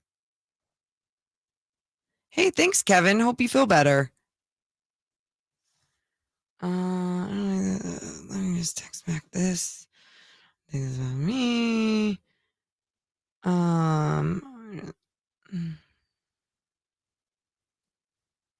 And everyone's celebrating the other night. Cool. I'm already hungry again. You had a le croissant. Dude, that's the thing. That's a Trey. Croissants always sound like that's a good idea. It's not. And then you eat one, you go, oh, that satisfied me for 7 minutes. You had butter and pastry bread that was like, yeah. So good, but I need more. It's a quick hit. I want another one. Yeah. That's what it is. It's a quick hit. Dude, do you remember getting croissants from like Costco ever No, I would not go that route. Oh my God. I don't know why in my family there would be croissants all the time. And then you just warm it up and it was like oily, buttery. So good. So good. Jessica Morgan, are you doing pregame Sunday? I am not. They don't have me booked for another show until the last game of the season. I would work every game if it was up to me. It's a mistake. Yeah, it's not up to me. Get her some touches. Give me some touches. I'll be the last game of the season and then any playoff coverage. But yeah, this schedule that they have with Mark Jones and Kyle. But I'll be at the game. Yeah. We'll both. Oh, Deuce will be at the game. I cannot wait for that game.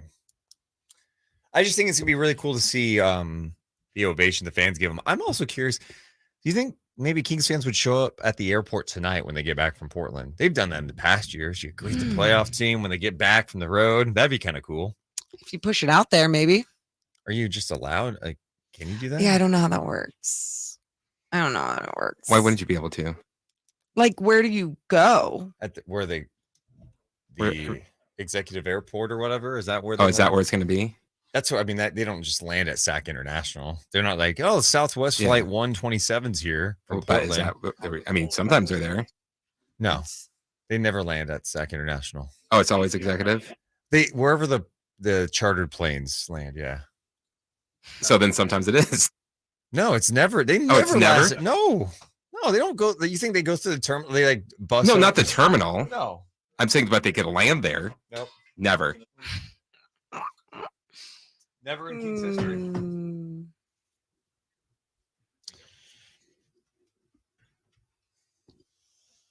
Sacktown Sports Headlines. I'm Christopher Laud with your Sacktown Sports headlines. Kings are still in Portland after their 40-point win on Wednesday and have another game to clinch. This time with the win, the Kings can clinch the Pacific Division. And with that win over the Trailblazers, that would make the third Pacific Division win in Sacramento history. You can find out more about tonight's game with Kings insider Frankie Cartoscelli's preview on sacktownsports.com. You can listen to tonight's game between the Kings and Trailblazers, starting with game night at 5:30 and tip-off scheduled for 7, right here on Sacktown Sports. ESPN's Adrian Wojnarowski is reporting that lowering the minimum age to enter the NBA draft are no longer part of the league's labor talks with the Players Association, so the one-and-done era will continue into the foreseeable future. Those are your headlines. Now it's time for more of Deuce and Mo.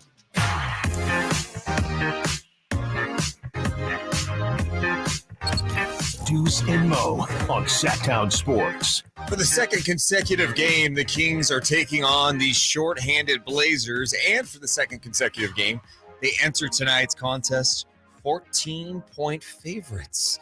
And as Chris just mentioned, something we haven't even mentioned yet. What? Kind of cool. If the Kings win tonight, they clinch the Pacific Division, which you go, what do divisions mean anymore? Hey. You know what?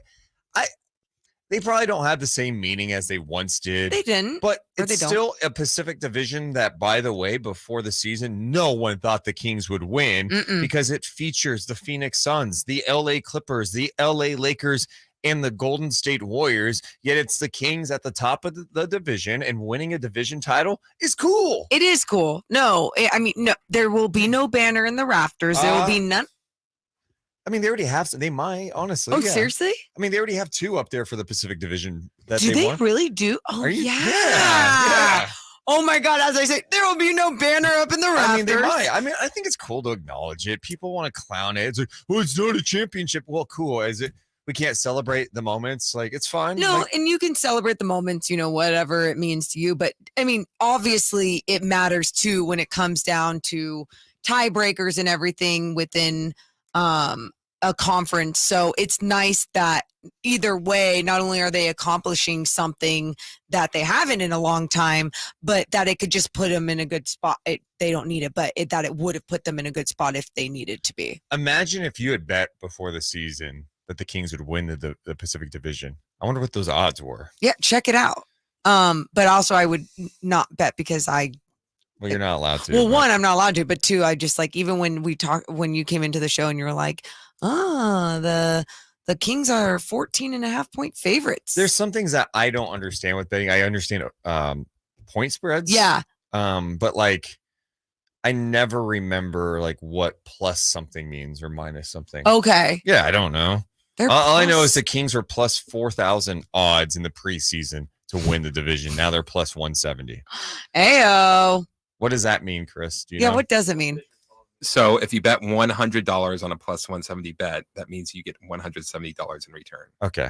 So Wow. if I bet $100 on a plus 4,000, I'm sorry, no, that's not 4,000. It was 40,000 preseason. If you bet $100 Yeah. that they win, then you get $40,000. No, that can't be right. That's what it is. So someone could have bet $100 that they were going to win the Pacific Division and won $40,000. I can't believe that it would be that.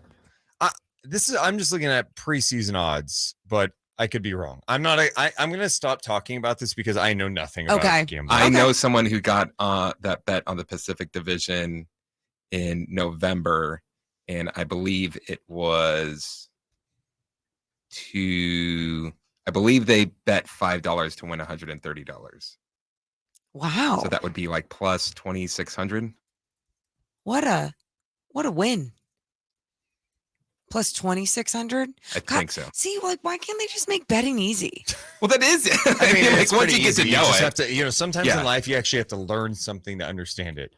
So like it's You know what I basically mean? like 2.5 to 1. Don't talk to me like that. You want it to be broken What down. that? I'm just saying. What was that? You see that, Chris? Chris, don't laugh at that. Just take a quick No, you're breathing exercise. encouraging bad behavior. We got Oh yeah, I was doing that earlier too. That's my thing. I mentioned before the break about an injury that could impact one of the Kings' first-round opponents. Minnesota losing a Kings killer, Naz Reid. Oh. He suffered a broken left wrist, expected to miss a significant amount of time, according to The Athletic. Over the last 6 games, Reid has averaged 19 points, 5 rebounds, 45% from 3 in 21 minutes per game off the bench. That's a big loss for them. It's a huge loss. And I just going to, obviously, before we break down the basketball side of things, the human side of things for Naz Reid and what he's been doing late in this season, especially coming off the bench, and not even late in the season when Kat was down and really just having to step up. You think about what he's accomplished and becoming a free agent next season.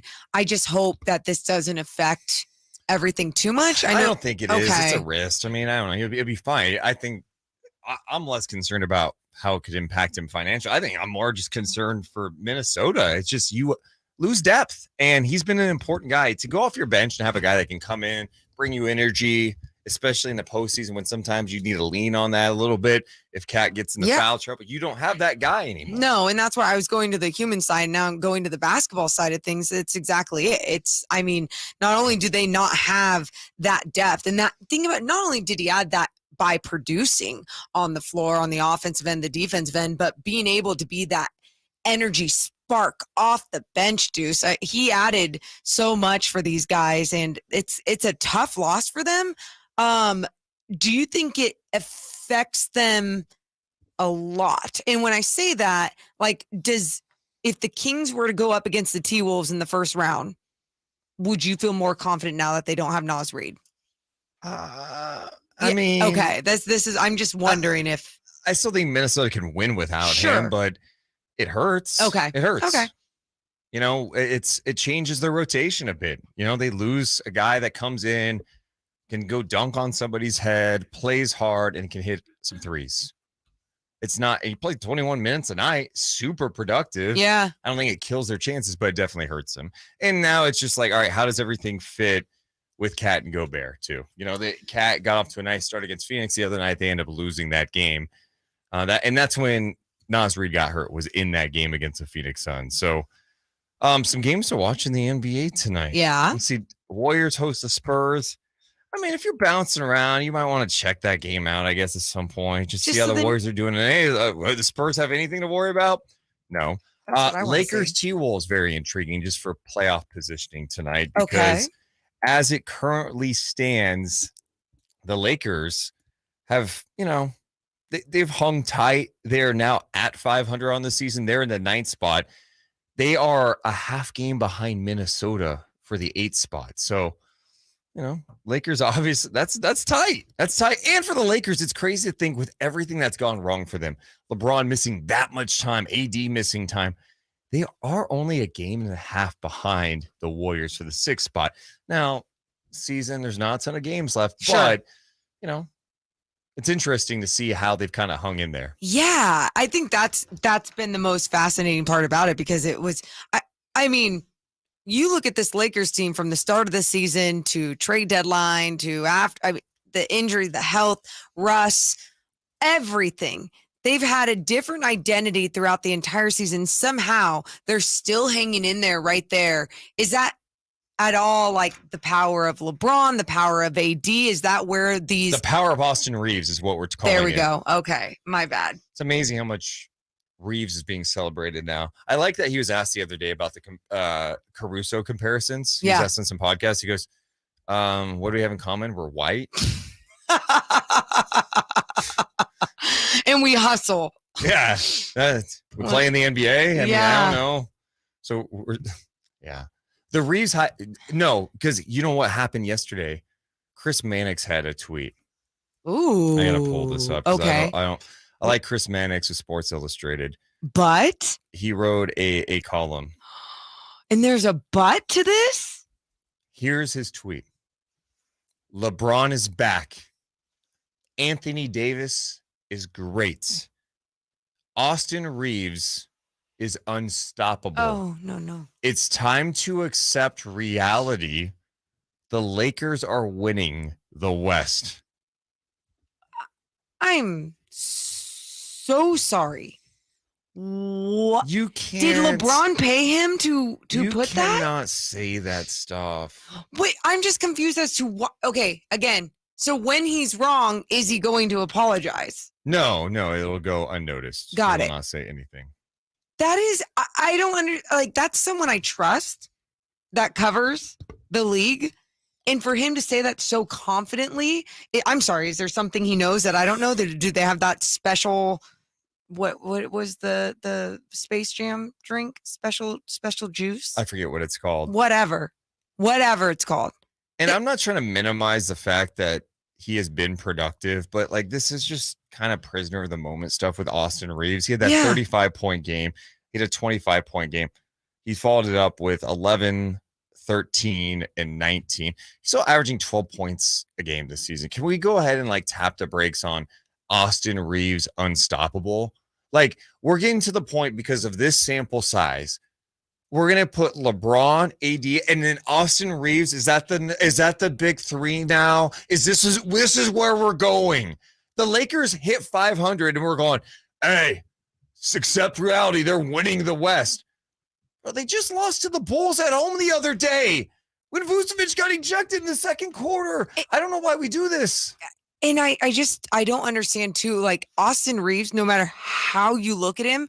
If you want to compare him to Alex Caruso, role players, like big role players, but role players. And with AD and LeBron, Anthony Davis is playing great. He really is. I mean, however Chris Mannix wants to put it, sure, whatever. But even so, like, we're seeing how important it is to have team basketball down the stretch. And this team, it's not like they've created something that has shown us that they could come out of the Western Conference. Austin Reeves, by the way, in the month of March, played 14 games, including 4 starts, is averaging, and I'm not taking away, I think he's been super good for them, but like to put him in unstoppable category, 17 points, 6 assists on productive shooting, 55% from the field, 35% from 3. You got to be careful. Let's not be calling guys. Come on, bro. Like, we barely called De'Aaron Fox unstoppable, and he truly is in fourth quarters. But come on now. You're not putting that out there. Wow. Coming up at 1, by the way, we've got Frankie Cartoscelli live from Portland, Kings and Blazers tonight. It's Deuce and Mo on Sacktown Sports, 1140 and sacktownsports.com. Yeah, I saw that tweet yesterday. I was just like, we got to be real here. And even if you're trying to make a case that you think that LeBron and AD can come out of the West with the Lakers, I think you also like just don't put Austin Reeves in that mix. Like, right. Just put it them too, and I'm like, oh, okay. And maybe go, plus the addition of Reeves have made them more intriguing, not Austin Reeves unstoppable. As if no NBA coach is going to be able to like, we just can't figure this guy out. We got to do something about Austin Reeves. I mean, I know they got LeBron and AD, but we didn't account for Reeves. How do we stop this guy? He's unstoppable. Are you looking for something, Chris Watkins? I think he's looking for his takes. I believe they're in the trash. Oh, snap. Christopher Ladd said, you're looking for your takes, and they're in the trash. Do you want them back?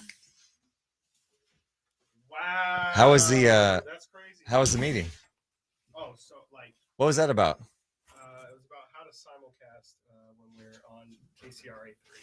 Oh, cool. Those breathing exercises came in handy because I thought I was about to flip out. Where the news comes first. Where the news comes first, exactly. Yeah. That was so funny that we were doing that while everyone was in there. They're probably like, what is happening right now? They're doing more hits with KCRA coming up? Yeah, so I guess we're pretty much going to be KCRA's sports anchor. What do you mean? Did Michelle Dapper and Del Rogers resign? Fun. KCRA, where the news comes first.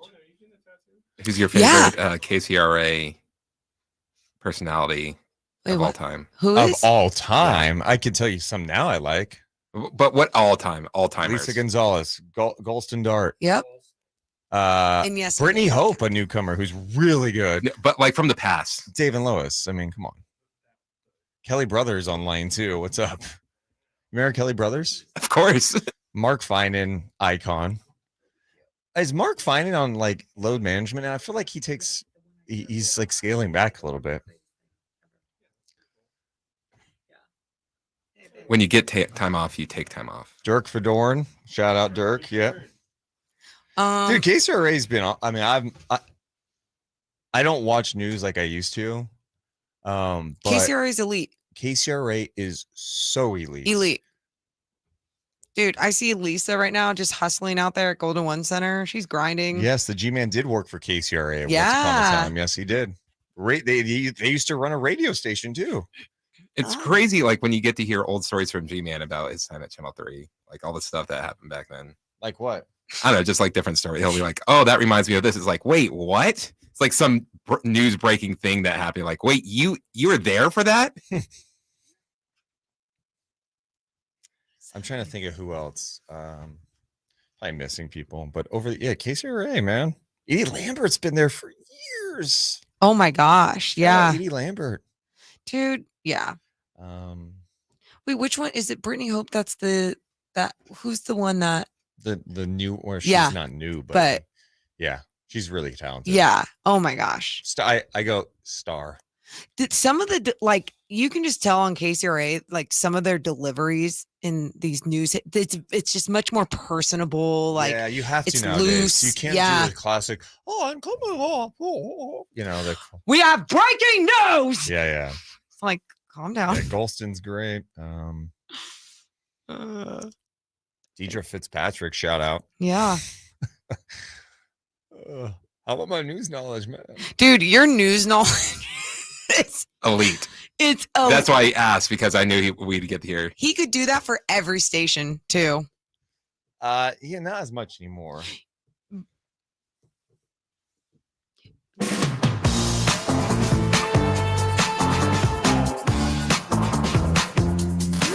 It's Deuce and Mo. Deuce and Mo. Sacktown Sports. Deuce Mason, Morgan, Reagan. We were just talking about news stations during the break on youtube.com/Sacktown Sports 1140, going over the roster of elite newscasters from over the years in this market, specifically KCRA 3, where the news comes first. Elite, dude. And it's Dude, like, so I mean, elite. when you really break down the, like, I don't know, do you want to call it the craft of being a news reporter or anchor? It's evolved over time. It's not about talking at you. It's about being crisp, but being loose with it, and talking with you, the viewers at home. What about Ty Steele, who used to be at Fox 40 and now he's at KCRA 3? One, his name, it's got to be fake, right? You know Ty Steele. Oh yeah. Yeah, dude. Chiseled face. He's like your typical like news, but he's really good. He's a news guy that you would cast in a movie. Yes. I'm pretty sure. And that would be his name in the movie. Who's the other main guy? You're so good at names. He's always with like Edie Lambert. Golston Dart. Yes. Yeah. Oh my gosh. Just Yeah. fantastic talent there. I know. I would cast them all. Yeah. Someone in the chat mentioned Christina Mendonza. Yeah. Del Campo. What? Oh, she's Thinking about Del Campo icons. Christina Mendonza, Dusty Baker, okay. Matt Barnes, Deuce Mason. Like it's Yep. Let's go down the list. Legit list, man. You're it's a an idiot. legit list. Speaking of news, I had this ready to go here for good. Yeah, what? We're supposed to do story time with Christopher Lott. Are you prepared for this at this hour? Waiter up. Oh, yes. It's that time of the day where Christopher Lott gives you the stories that you need to hear. Or maybe not. Story time. Can you imagine if this was a new segment on KCRA 3? Now it's time for story time with Christopher Lott, baby. Let's go to our newsman. His name's Christopher Lott. What do you got, man? Where the news comes first. All right, so we've had a couple days off, so I just wanted to. We have the story of the Cleveland, Ohio father that pled guilty. I don't know. Did an alligator eat him? No. Okay, then no. Cleveland, Ohio. This comes courtesy of WJW. Desmond Ramsey pled guilty to a felony count of aggravated assault, which was reduced from complicity to commit murder and sentenced to 18 months in prison and 2 years in probation after he tried to put a hit out on his son. He tried to put a hit on his own son? Yes. How old was his son? He's an adult. Okay. Okay. Oh, Well, okay. so that's Oh, better. okay. You know what? Honestly, not that big of a deal. Okay, then proceed. Ramsey left a voicemail offering to pay someone $5,000 to kill his son. That's it. I'm But sorry. If you're hiring me to kill someone, What's your going rate? Like at least like a $500,000, maybe yeah, a mil. Yeah. Like, I mean, I'm not- $5,000 to risk. Inflation is tough on people You right can now. do a lot of other things for $5,000. Yeah, 5,000 Like a lot of other to things. murder someone? Come on. So the interesting thing about this was how he was caught. Because he was one number off from calling the person that he wanted and ended up calling some random business. The business got the voicemail of this guy saying like, hey, I'll give you $5,000. Go kill him. They say like, hey, police, we just got this phone number. Here you go. So that type of thing. I hate how much I relate to this story, and Morgan knows the story. I'll let you finish, Chris. So Ramsey admitted to making the calls and said he had been drinking and had a fight with his son the day prior. The person Ramsey intended to call told police he would never have gone along with the plan. And the man's son even said he did not believe his father was going to hurt him and did not participate in his father's prosecution. What? Ramsey told the judge during sentencing, I can admit I was not being a good father. Thanks. I'm glad you could admit that. I would never hurt any of my children. I'd die before I let anything happen to my children. You were willing to pay someone only $5,000 to murder your son. He had a couple pops. We all do that every once in a while. What is your story? So my story is that I had a situation where I called the wrong number and the cops showed up. So when I was a teenager, must have been like 13, I was at my friend's house, and this is back in the day, like, hey, let's do the Jerky Boys thing. Yeah, kind of. So we went to prank call his sister, who had her own phone line in the house. It's not like she didn't have a cell phone, okay? This is like early 2000s. So I called the number. I'm gonna kill you, blah, blah, blah, blah, like something crazy like that. Yeah. Okay, nothing that you should be doing. But this is all contained within the same house. Same house. Yeah, so it's Same not even going. You're No, planning no. on it not even going out anywhere. With the sibling right next to him. Because we had that with my cousins. We do that when someone had their own line. Yeah. Which is so funny, everybody. It's so funny. Great bit. So I call, do the thing, hang up, think nothing of it. Think nothing of it. Half hour goes by, the cops show up. Hey, are you guys making threatening phone calls to people? I was like, no. And so we denied. Cops like, okay, well, just make sure you guys aren't doing that. My friend's parents were like, what are you doing? Did they know? They knew. They were But like, how embarrassing is that for me? For you? How? Yeah, I'm not even at my own house. I'm at my friend's house using their phone to prank call their daughter to be like, I'm going to kill you. Misdial, cops show up. Like, what a stupid kid you were. Did you ever find out who you called or? No. Whoever it was around the corner, obviously. But if they call the cops again, I will. What's your next story, Chris? All right. Oh, we were just talking about this earlier before the show started. Oh, sort of. Oak Hill, Florida, WESH. If Elon Musk is going to invest in your school, he's probably not going to ask for money up front. Correct? You would think so. He probably is like, hey, I'll give you millions of dollars, Yeah. but you got to give me something first. Sure. Unfortunately for this principal, she did not know that. Jan McGee found out the hard way. She's the longtime principal of Burns Science and Technology in Oak Hill since 2011. She said she was scammed online by a fake Elon Musk. And after spending months talking with the person, they asked for $100,000 up front in order to invest millions into the school. Oh. Luckily for the school, the business manager found out about the plan and canceled the check before it was cashed. At a packed school board meeting on Tuesday, administrators said McGee was repeatedly warned that it was a scam. They said, we told you a bunch of times this is not the real Elon Musk. There were also other issues that led to a toxic work environment and they could no longer work under her. That is when Jan McGee resigned. Just to be clear, the principal of a science and technology school was falling for that. Although, let's be honest about it. What? Elon's doing a lot of things right now that don't make much sense. He's ruining a social media platform. Yeah. So, I mean, maybe it's believable. Like, yeah, you see what he's doing with Twitter? Yeah. Yeah, like he'll do anything. Yeah. Her name's Principal Jan. Principal Jan. But I would love to see this, like, Jan, this is fake. It's not real. Elon Musk isn't asking for money. But look, it says it right here. All I have to do 100,000 and we get millions. You know what honestly makes me a little sad about that, Chris, is that like desperate times, desperate measures. And like people, their minds just click differently. Like, no, because like this could be the way out. This could be the thing that gets us over the hump. It's not, Jan. Okay. I think I got time for one more. Yeah, do it. Do we want to go to Phoenix, Arizona or Columbia? Arizona. All right. I'm going to go to Columbia. Okay. I didn't know why I asked. Columbia, this is courtesy of CNN. So we've had Cocaine Bear. Yeah. Then we had Cocaine Cat. Mm-hmm. Now we have Cocaine Hippos. No. Don't worry. The hippos do not have cocaine in their system. Okay. I just imagine like hungry hippos, but with cocaine. They're just bags of cocaine. Scary. Yeah.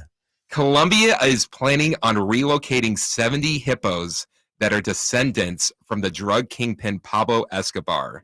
I read this story and it's so sad, but go on.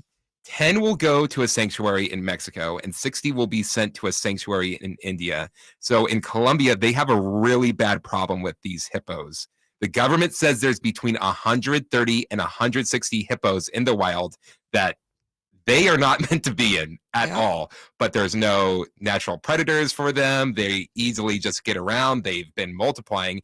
These 100 and possibly 60 hippos all started from a population of 1 male and 3 females at Escobar's ranch.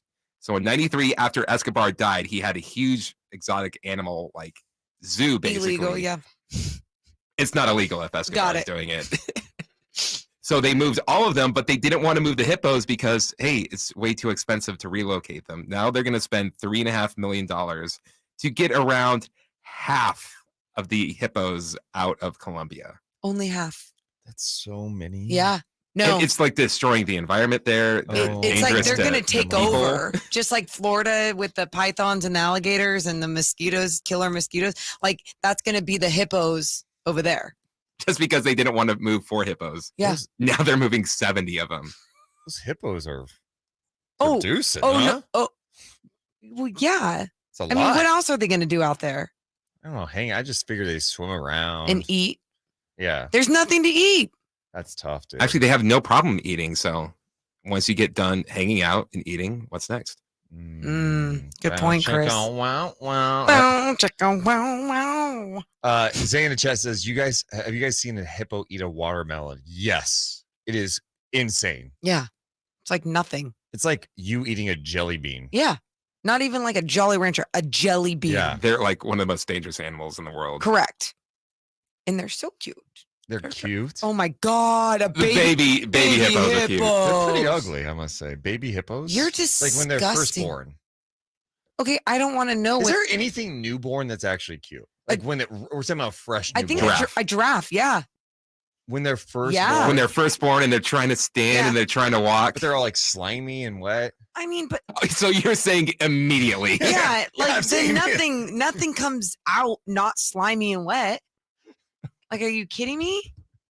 Like killer whales are yeah, pretty like cute. do you know how like life works, bro? I'm so stupid. All right, coming out dry? Like what? Coming up next, our own baby, our own little baby, our little. Did you sit in the middle seat? My little Frankie. Frankie Cartoscelli is going to be joining us live from Portland as he is covering Kings and Blazers. We talk to him next on Sacktown Sports 1140 and sacktownsports.com.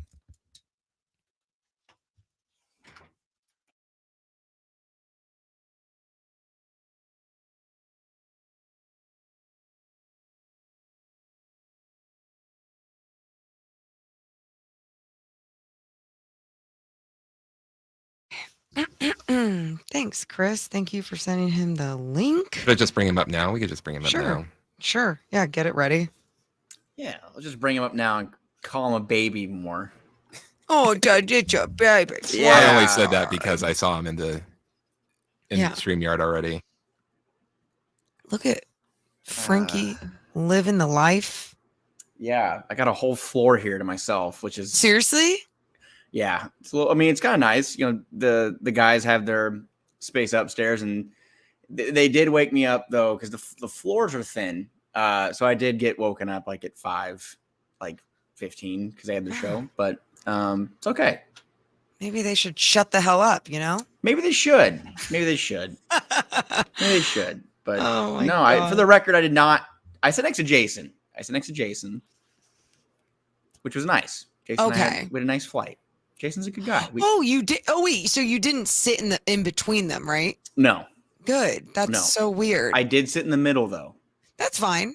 But was it a full flight? It was, and it was full of a lot of Kings fans. And sorry if there's like any echo or anything, because I'm trying to figure out how to I can hold my microphone, I guess. Actually, it sounds good. Yeah, you sound good. Okay. Yeah. Don't mess with anything. Yeah, okay. Please don't. It was full of Kings fans, which is kind of cool. So tomorrow's flight, I would imagine. Nice. We're boarding at 4:30 tomorrow morning. It's crazy. So that is the stupidest thing I've ever heard. But 5 a.m. flight. Yeah, I think Dave booked that. So That doesn't surprise me. Yeah.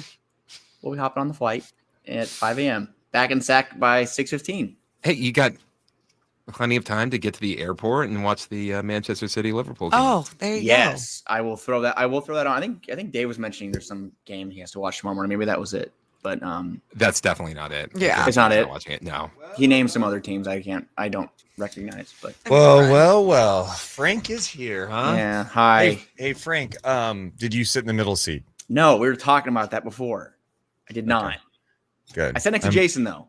Good. So Well, wait. So you weren't in the middle seat? no, I was in the middle seat because I wasn't next to Dave though. I was Just to be clear, I said, "Hey, were you in the middle seat?" And you said, "No, we were just talking about that." I thought you meant were you like in between both of them, like we talked about? I don't. But you still sat in the middle. I sat in the middle because I'm 5'8", and I'm a nice guy, and the guy next to me was, probably 6'4" as well. The stranger that sat next to me. So you're in between about like 6'2" Jason and 6'4" stranger. Yes.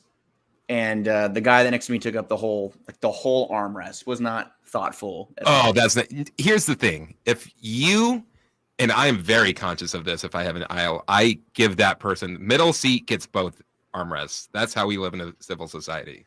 I just got punked, so it's whatever. And your feet were fine. Yeah, my feet were not dangling over the seat. They were touching the floor. I was just asking if his feet were okay on the flight. By the way, he still sat in the middle. Oh, that's fine. It was a full flight. It was a full flight. Okay. Come on, Deuce. You had to sit next to Jason for a 90-minute flight to Portland. Jason, we talked basketball, and it was like a 65-minute flight. Okay. All right. Stand by. We should tell him what we played with Jason on a flight. Ooh.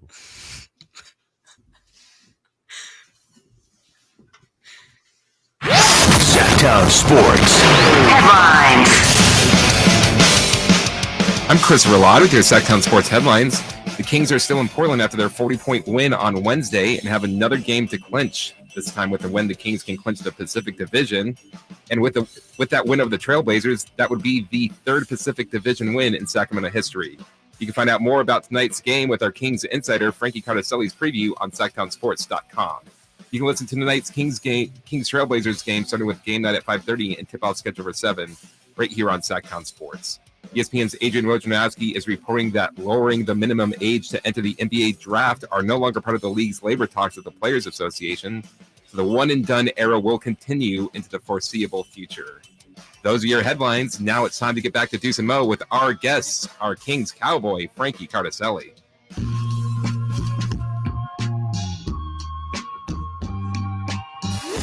It's Deuce and Mo. Deuce and Mo. Sacktown Sports. Happy Friday, hanging out. Deuce Mason, Morgan Reagan, Kings Blazers tonight. Our guy who has been covering it all at sacktownsports.com plus youtube.com/sacktownsports1140. Frankie Cartoscelli joins us live from Portland. His coverage has been awesome, so make sure you're reading it, whether it's at sacktownsports.com, on the app, YouTube. He is killing it. Frankie, how you doing, man? Guys, how's it going? Good to see you. Happy post-clinchmas. Moving on to the next one. Yeah. You go ahead, Deuce. No, I'm glad you mentioned that because it kind of feels like after Christmas, you open up your gifts and it's like, oh, this sucks. It's over. Oh. And that's what you kind of feel with like tonight's game where there's so much excitement. I'm trying to get myself amped. They have a chance to win the Pacific Division tonight. Yeah, I mean, it's kind of like interesting to flip the page. And Jason and I were talking about, I mean, what should we look for? I mean, is there anything else that needs to be like any milestones coming up for any players or anything?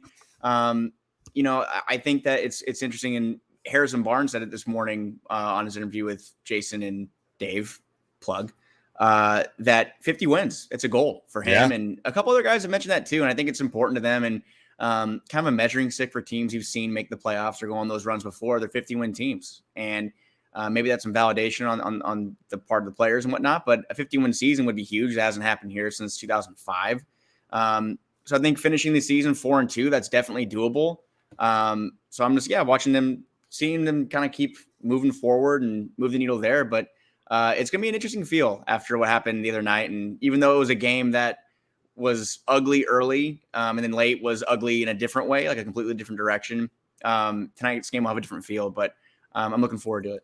Yeah, now that it's, the post clinch miss vibes, Deuce and I were kind of talking about this earlier. We're like, this squad needs to develop good habits the rest of these games. You know what?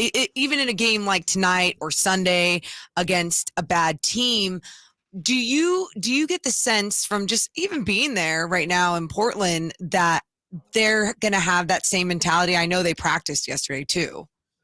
Yeah, I mean, I think this is the time to kind of go through and trial and error to kind of figure out what works, what doesn't. Because if you can't do it now, when can you? And some different rotations, maybe some different things. I mean, obviously Alex Len's been playing at the backup 5 the past couple of games. Is that something that the Kings will do in the playoffs? I'm interested to see what happens over the next couple of games at that position, because that's the one, to me, glaring issue the Kings have right now. It's the depth at the center spot, and of course the length. We know how much of a problem that's been all season, but Alex Len, who won the defensive player of the game, Shane, on Wednesday, he's been getting some good run and played some good minutes the other night. I mean, he was someone who was really good for them back in 2020 when they first traded for him. I mean, he was impactful for them then. And can he be impactful in a playoff series? I mean, it depends on who the Kings are matched up with. I mean, Jason and I were running through the matchups and who they could play. And if they play the Clippers, I think that could be a series you use Alex Len, because they go from Zubac to Plumlee.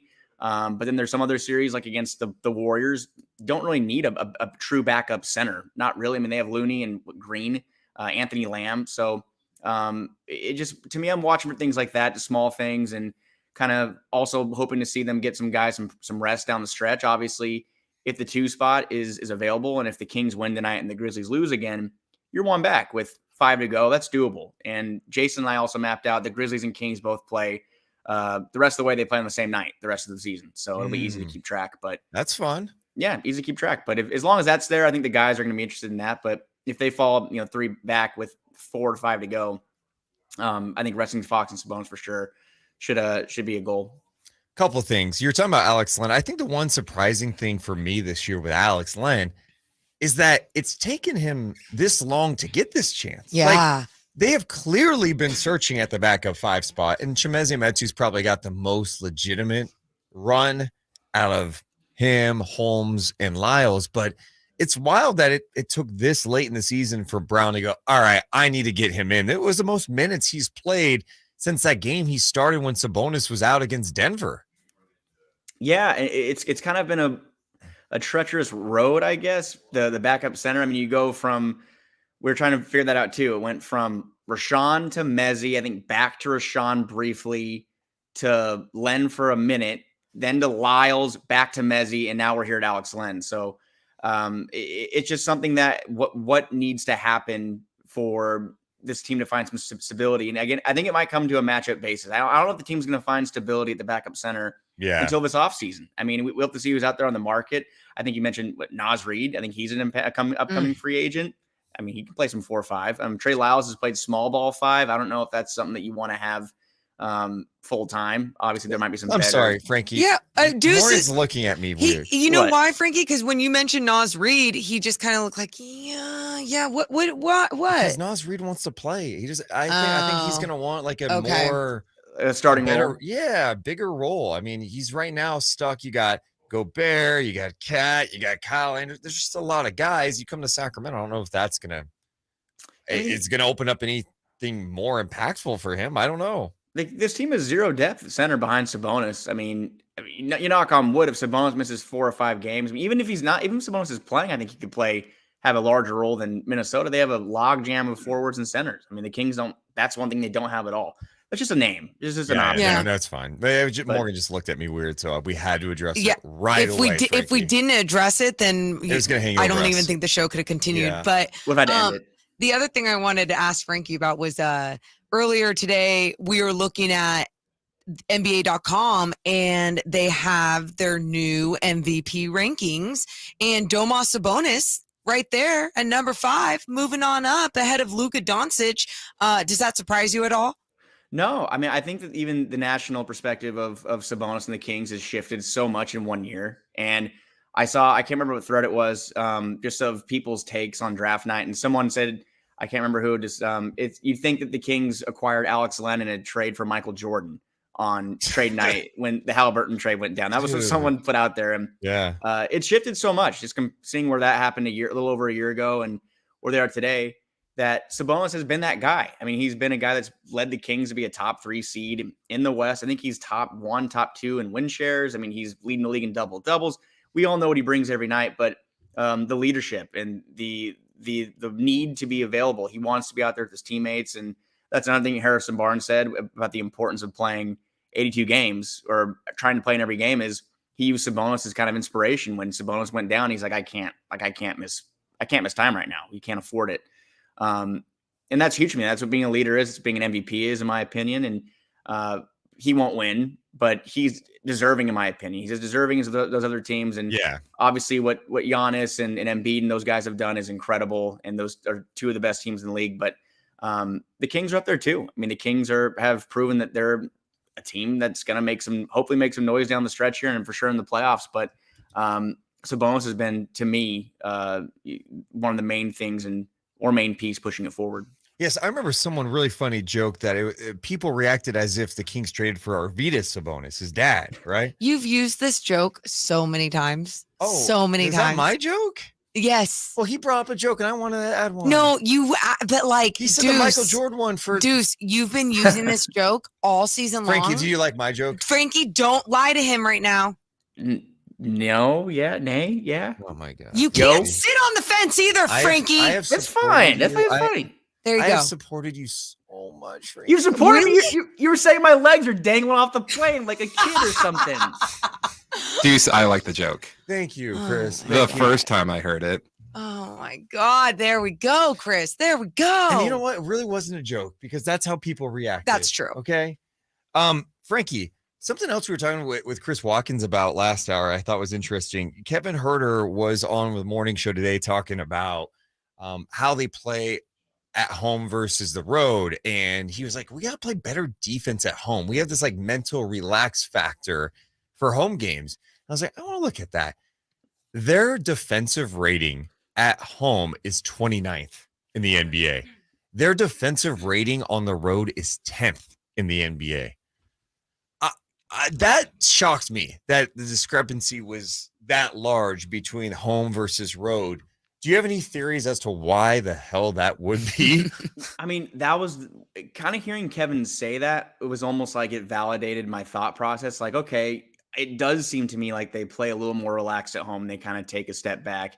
And is that because of the crowd and because of how amped up Golden One Center has been this season?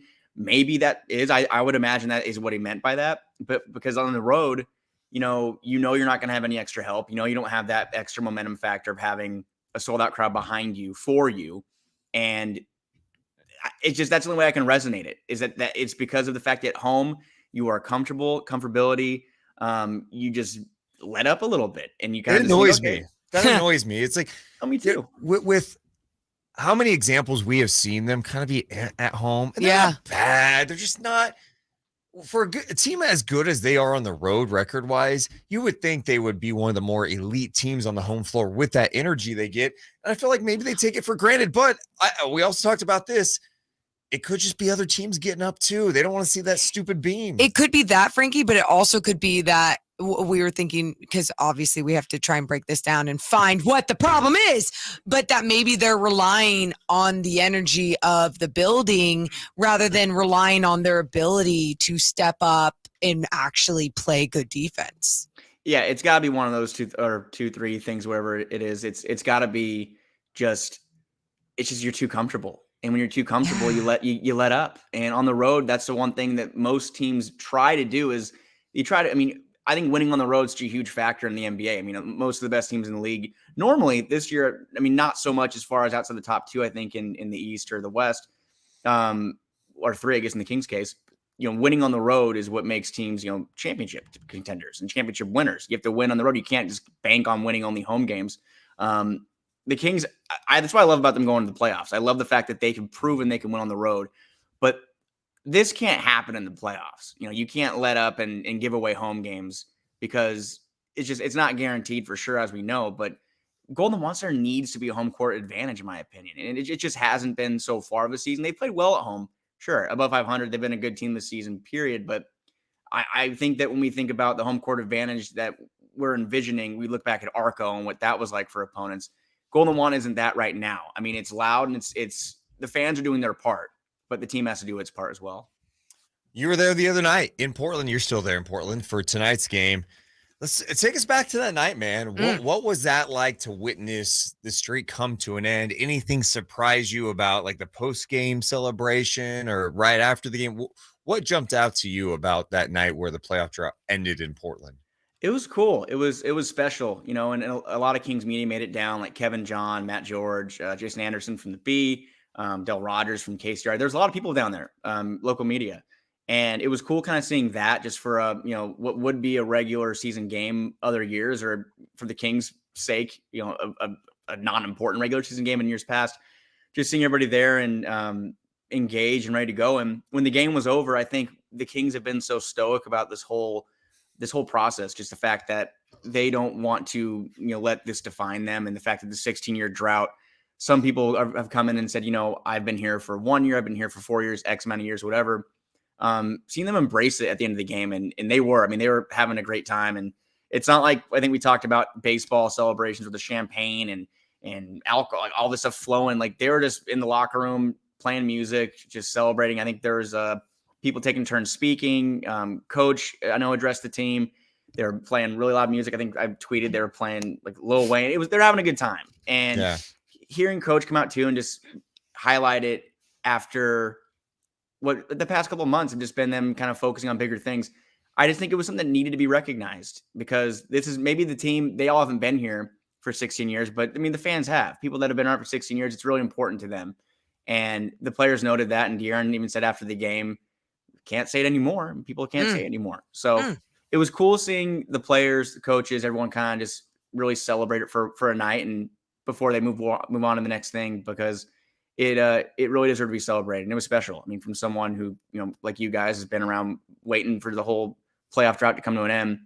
It was just a mixed feeling of emotions. It just was weird to see it and see the X next to the name in the standings too. It's still something I think is beautiful to look at. It is. But it was cool. It was a great experience. I'll always remember it. Thankful to be here. Thankful we were able to cover it. And I'm excited for what's next. Like, I'm already ready to look at the playoff scenarios and look at playoff matchups. I'm ready for that right now. Wait, before we look at the scenarios, I think Chris has a question. Yeah, you brought him up, Frankie. Who cried more, you or Matt George for the Kings win? I swear on my life, I did not cry. I really didn't cry. I wasn't next to Matt. I was actually on Radio Row next to Jason and G-Man. So I was more just transfixed on like I was like distracted from watching the game and wanting to like try to listen to what G-Man was saying. And there actually was a good amount of fans there, so it was kind of hard for me to hear his call like clearly. But I tried my best to go listen to that, because that was like a moment I think was as special as the clinch, is hearing G-Man deliver that call. So I did not cry. Matt George, Kevin John said he was crying like a baby. But no, I think I just looked at Jason Anderson, was just like, I can't believe they did the damn thing. Are we going to acknowledge that some people they saw the cameras on them? They knew. Oh, 100 billion percent. Okay, I just want to ask that. If Frankie had a camera on at him, Frankie's like, all right, I gotta. Frankie would have done what other people did and just wipe fake tears. You know, I'm not much of a crier. I don't cry ever. I don't know. Oh, if you want that challenge, I will make you cry right now. Yeah, let's make him cry. Let's make him cry. Yeah, okay. I'm just kidding. Our goal is to make Frankie cry by the end of the season. Love it. You can try. You guys pile on me every day. You can't break me. Okay. That's challenge accepted. He is pretty resilient. You're such a little guy. I could break you. You're a little guy. Oh my God. I keep coming back. I'm just kidding. I keep coming back. I have a question for you guys. Play a little game. Yeah. How much did my playoff ticket to the last Kings playoff game cost? I know this. Kings Spurs at Arco Arena. It was Friday, May 5th, 2006. Cinco de Mayo. Wow. A playoff we game, only celebrate Game Clincho Day. 6. Cinco de Clincho. Cinco de Clincho. For perspective, I sat in section 216 upper level, row R. So it goes up to R? I think it goes to T. I think it did. T. So QRS. Any guesses on how much that ticket cost? May 5th, 2006, the last time the Kings played a playoff game in Sacramento. Me first. Frankie and Chris. Me first, Chris. Go ahead. 2006. I'll say $125. Oh, I don't think it got that ridiculous. Then I'll say 55. $47.50. That's it. Yep. Yeah. For like on that playoff run too. I thought those tickets were always like impossible to get. No tickets for like. You gotta remember 2006. What people forget, it was kind of the tail end. Yeah. Right? Like you were coming off teams that it wasn't on the come up anymore. Where it's like, oh, we're great. We This have is to be awesome. there. We're gonna win a championship. This was like the Kings got off to a terrible start that year. Traded for Artest. That group had the best record in the NBA, I think, post All-Star break that year, and things were looking good. Just a totally different team. But I think a lot of people in Sacramento were spoiled at the time. It's like, I bought that playoff ticket online on Ticketmaster at the time. Yeah, $47.50 to sit in 216. I don't think it'll be like that this time. Huh. Yeah. I think you're right, Frankie. Yeah, what do you think that's going to game one will cost upper level? Let's just say kind of a similar seat, upper level. Okay. I know. I think I know. Face value. Face value, I think it's going to be like $540. No, not face value. They're not going to. Face value would be like what the Kings are charging for it. Oh, yeah. Maybe $340? No, it'll be like in the ones. Really? I think it'll be like 150. I mean, the last game at home, the Minnesota game was like 160, wasn't it? So I think for a playoff game, it'd be probably a little more than that, like maybe 180, 200. Yeah, but weren't those mostly like the second resale? Yeah. Yeah, maybe. I don't know. I just saw people for having like they were freaking out about it. So I think don't know. the resale value is going to be like 5, probably. Okay. I think the get in is going to be like 5. Who's going to be in attendance? Have you guys talked about this already? Like, who do you think will come? Will there be any special guests at the first playoff game? You think, like former players or something? Yeah, like C-Web or something like that. That'd be cool. I mean, Brad Miller will be there for sure. Anybody called Greta Gerwig? See if she can come up here. No. No. Don't claim her. Yeah, I don't know. I mean, is there anyone that would pop the crowd? It would have to be a former player, and like Weber. But wasn't Jason Williams here like last? J-Will would pop the crowd. Bibby. Yeah. Boogie. Yeah.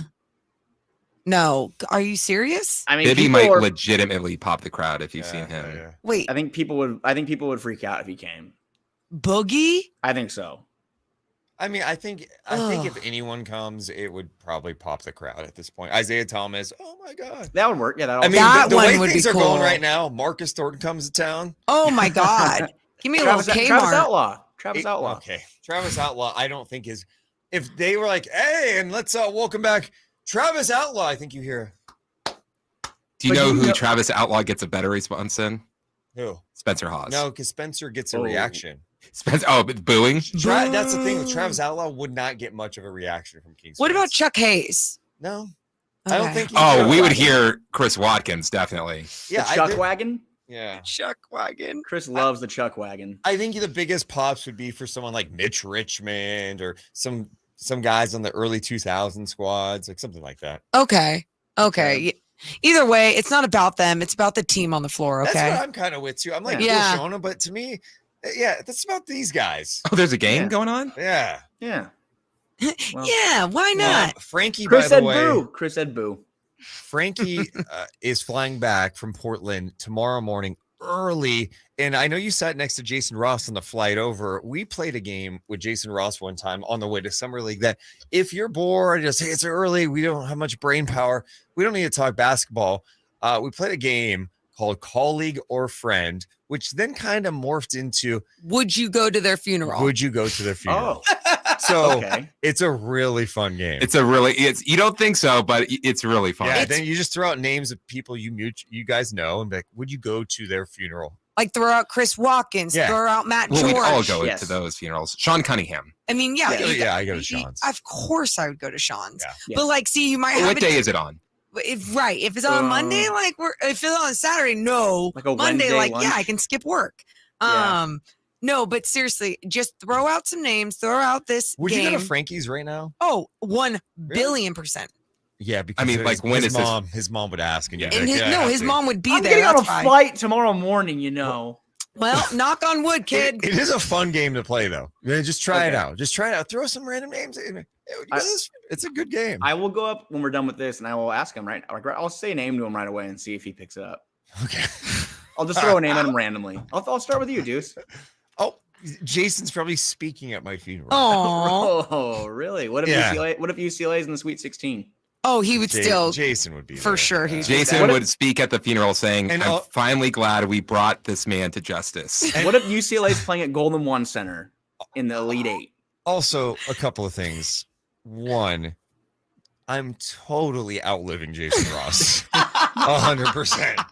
You're acting like Jason's ancient. I mean, he's not These are ancient, but like 10 years apart. 10? Oh, 15? 15. Jason could be my dad. Yes. Really? He could be my dad. Yes. No, he couldn't. He'd be a young ass dad. He could be Frankie's grandpa. No. Yes. That's so Yes. you're just exaggerating now. You're awful. My cousin is a grandma that's younger than Jason. Well, Yeah, see? it happens. My grandma was a young grandma too. Oh, She's yeah. very young. She had her first kid at like 15. Yeah. Dark. Okay. All right. Thanks, All Morgan. right. Appreciate Well. it. That's my grandma you're talking about. She's dead. Yeah. You don't talk about my grandma.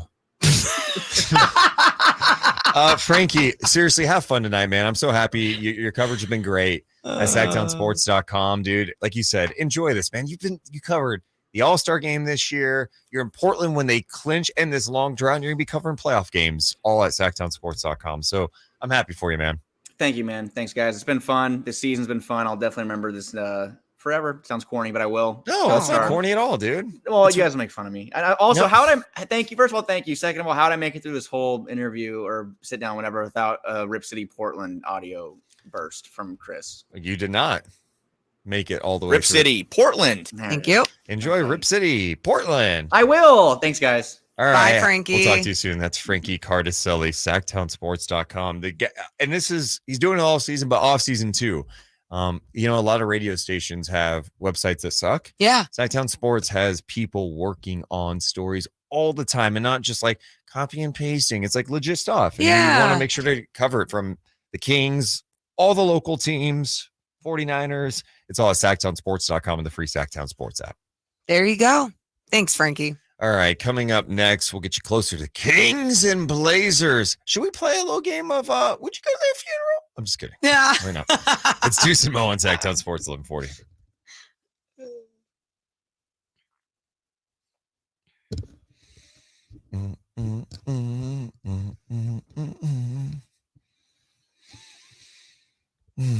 Nate.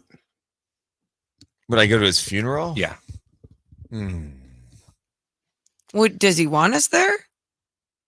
That's a good question. No, I'm being serious. Like some people, it's like, I'd stop by.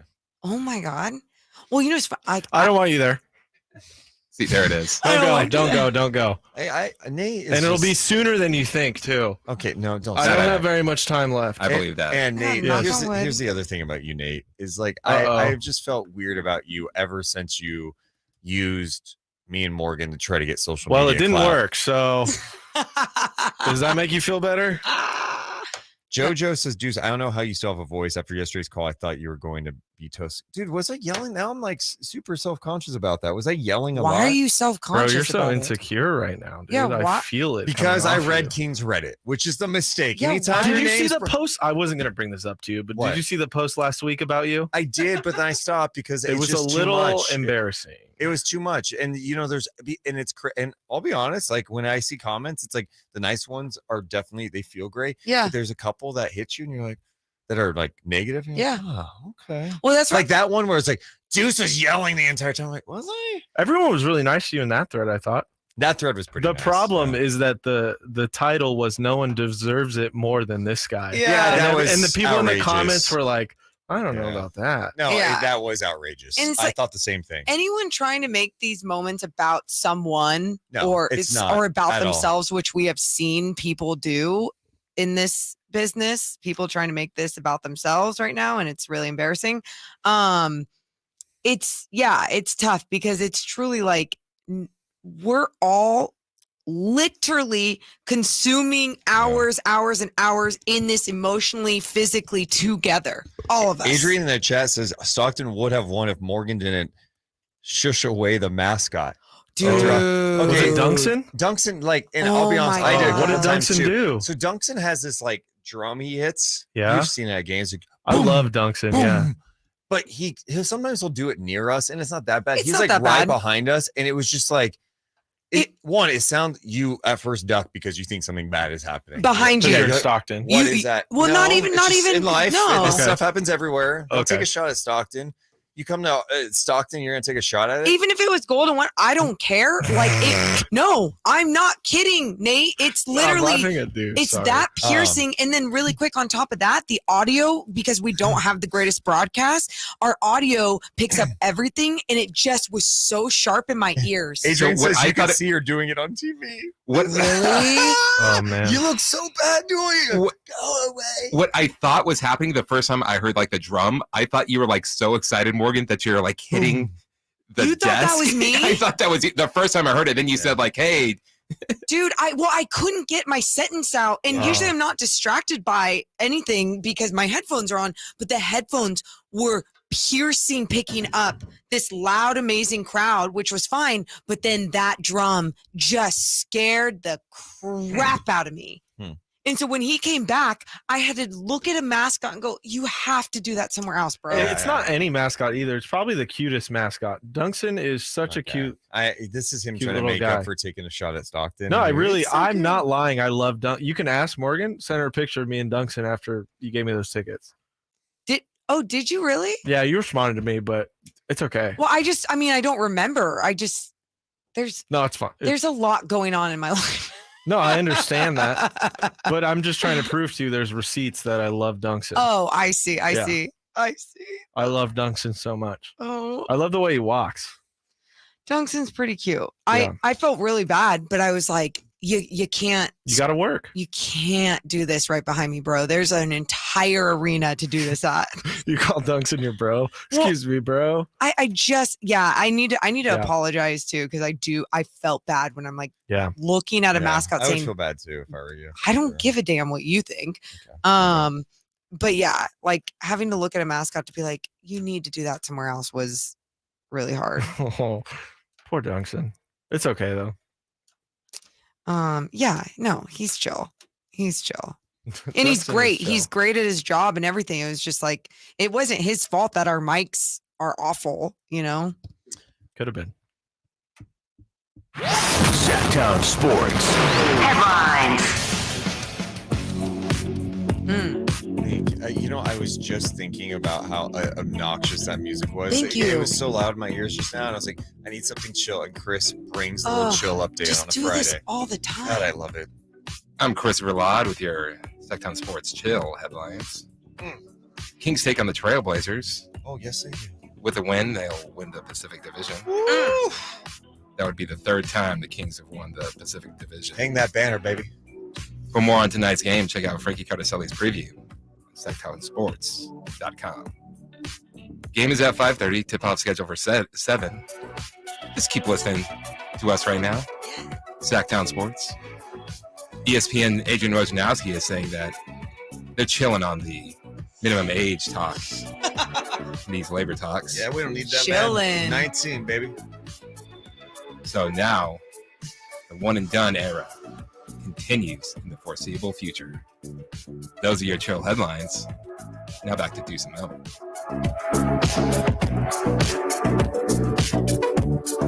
It's Deuce and Mo. Deuce and Mo on Sacktown Sports.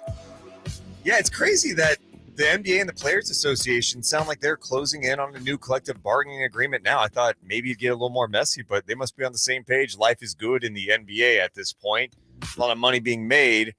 The one thing that's been talked about for so long is, hey, just let guys come out of high school again. They're keeping it one and done. I don't know if I'm that surprised by it because you're seeing more and more players just go to college for a year and then come out. But, they also have the G League Ignite program where they want people in the G League. They want to draw attention to that. We're seeing Scoot Henderson, who, if you're not familiar with, he is likely to be a top 3 pick in this year's NBA draft. They signed him when He was 17 years old, and he's been there for 2 seasons, and he's going to be a top 3 pick. Jalen Green's gone through that. Jonathan Kuminga.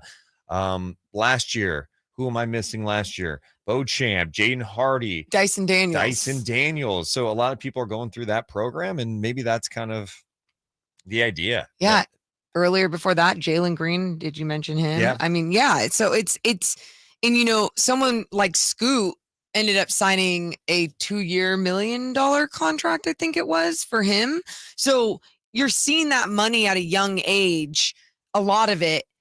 And it's great because then you're not having all of your best prospects go overseas. You're having them within your developmental program right here, right now, but they're not only learning on the floor what it's going to be about in the NBA, they're learning so many off the court things of how to manage their money, how to manage their time, their mental health, help out others in their families, but like focusing on themselves. There's so much that comes with these contracts that these guys sign. And it's just great that they get to be developed the right way. I don't know about you, but I'd like to see more of a European model of like maybe being able to sign like someone at LeBron James. If you sign him to like a G League team when he's 14 years old, I mean, he could play at that age. Like an academy type deal? Yeah, I think it would be better because like what we see with these kids, these high school age kids is what are you good at right now and how can we make you better at that? And it's like a college is like, okay, I got you for a year. I don't need to make you a better all-around player. I just need to make you good at what you are at right now.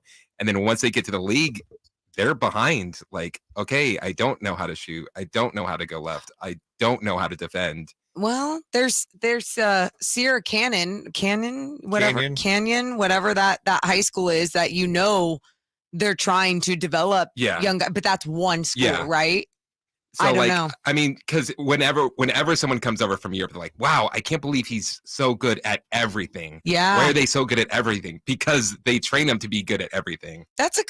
Honestly, that's a good point because you're so right. Even with our AAU programs, it's how can we get the most out of this player and what they're good at and not make them good at everything. And it's like they're supposed to get good at everything from their off the court trainers, and some of these trainers do things for free for people because they think that there's going to be a payoff at the end, and sometimes there is and sometimes there's not. So yeah, it's a really interesting system. Did you guys see what Bill Simmons was suggesting on his podcast? I did. I did not. Oh, he offered what he called a half-baked prediction for Draymond Green's playing future, suggesting that he may turn down his player option with the Warriors and make his way to Dallas to join Kyrie and Luka. And Simmons continued on saying that he could see LeBron James pursuing an opportunity with the Mavs in the twilight of his playing career. Simmons said, I think Draymond, he ends up in Dallas with Kyrie and with Luka, and then LeBron tries to figure out a way to get there eventually. I don't know. I'm just feeling a Dallas scent. There's some Dallas stuff that feels scenty to me. What the hell does that mean? Some Dallas stuff feels scenty to me? Does that mean he's kind of heard a rumor and that's what he's trying to pass along on his podcast? Like, hey, I'm hearing some stuff. Isn't this the same Kyrie who said about Dallas? This is a cluster. He did call it a cluster F the other day. Huh.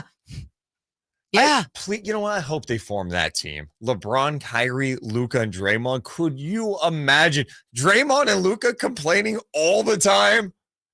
You guys. Who would get punched first? Who would get punched by like another player in the league? Yeah. No, by their team, their teammate. Oh, I think Draymond is punching Luka first. Yes. For sure. Draymond would get frustrated. Luka has a punchable face too. Yeah, definitely. Like, but don't want to get your hand stuck in that.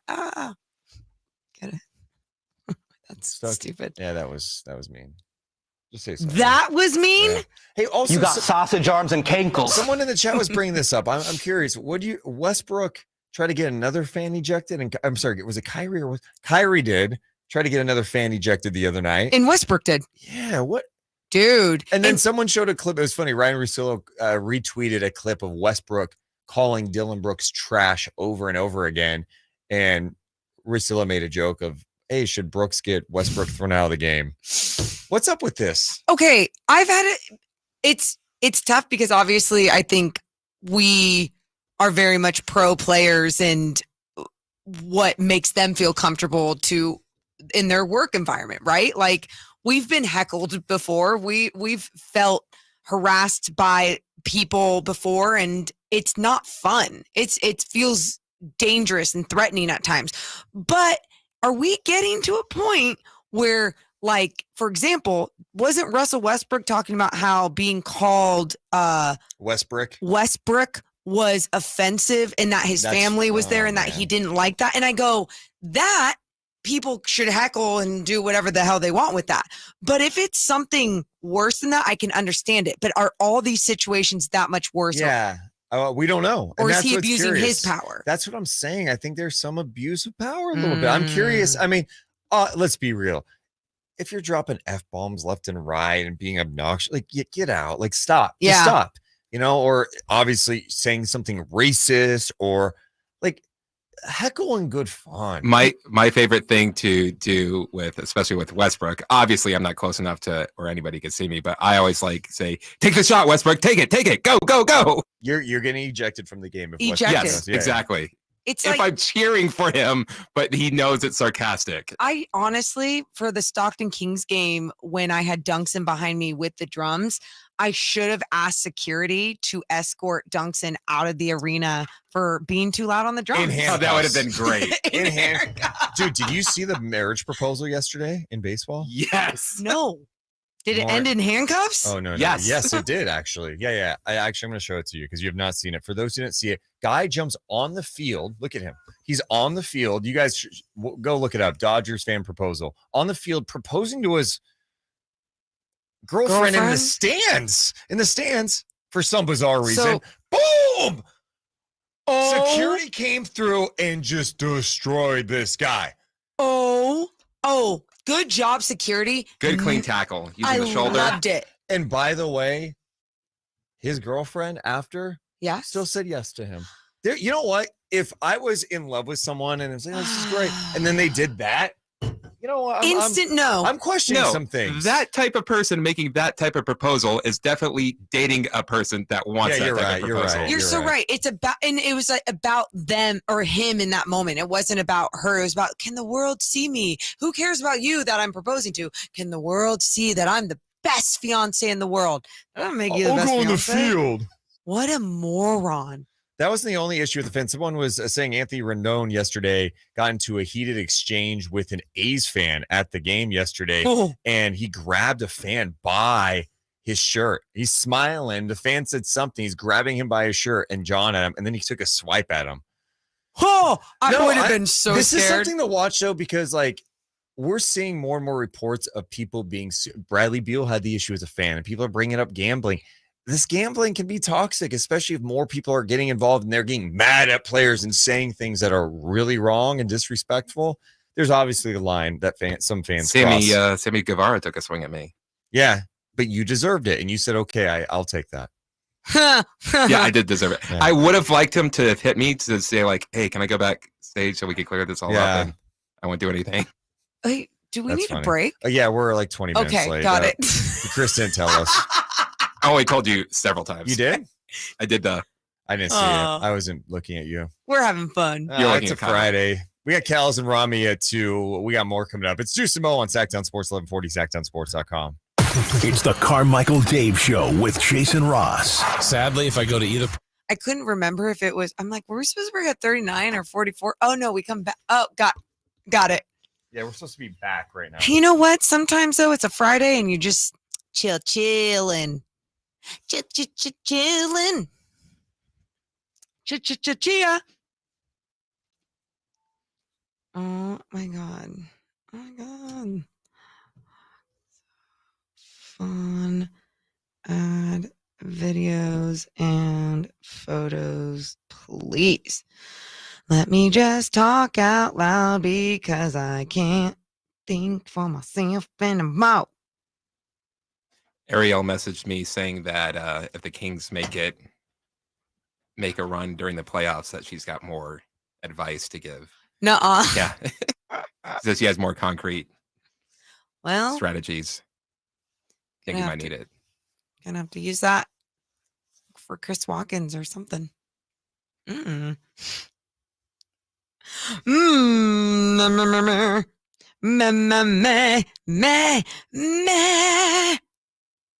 There's no business like show business. You like that song, Kyle?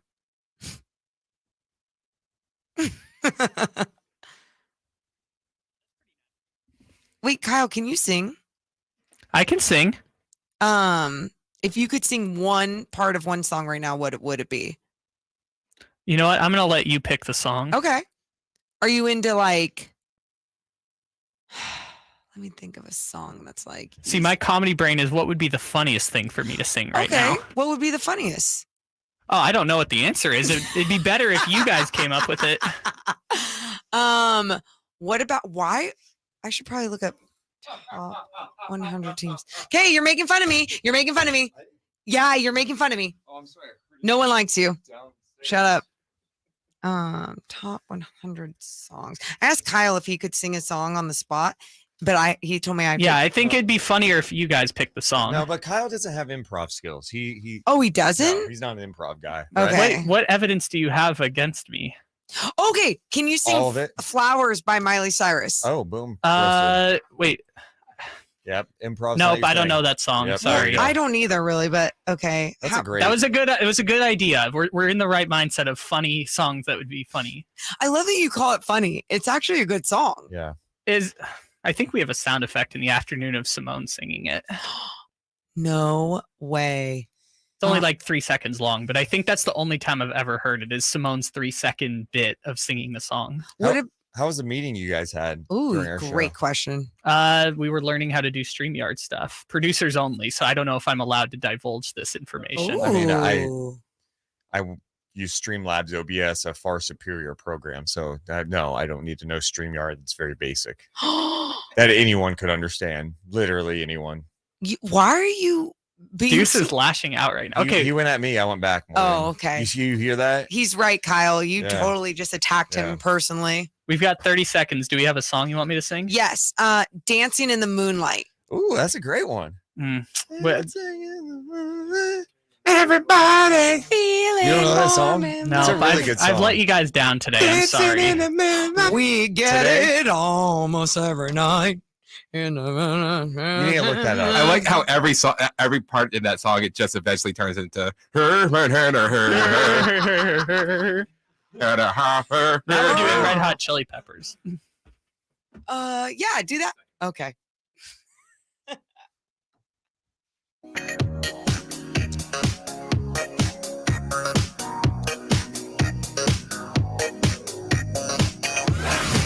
It's Deuce and Mo on your local sports leader. Sacktown Sports. Kings and Blazers tonight. If the Kings win, they win the Pacific Division. They are 14.5-point favorites this morning. It's actually moved to 14 points now. Blazers still shorthanded. Morgan Reagan, no Dame, no Jeremy Grant. Nurkic out. Simon's out. Winslow Badji, Keon Johnson.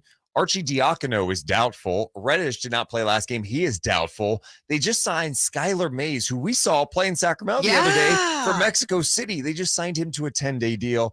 And they signed Shaq Harrison, who was also in the G League, to a 10-day deal. The point is, you're taking on a desperate team. If you have a little emotional hangover, maybe they enjoyed a little nightcap that night. You know, Mike Brown did say after the game the other night, they had, wives and girlfriends on the trip. And so they popped some champagne, which was cool as a team. We popped champagne. I know. They deserve a shot. And you have an off day and you win it. But I don't think the team's going to be, they're not thinking about, oh, we're good now. They want to win 50 games. And obviously if you want to win 50 games, you got to get this one tonight. Yeah. Are you concerned at all about okay. Wait. Okay, when I say I'm concerned at all, it's not I'm concerned in their talent and their ability.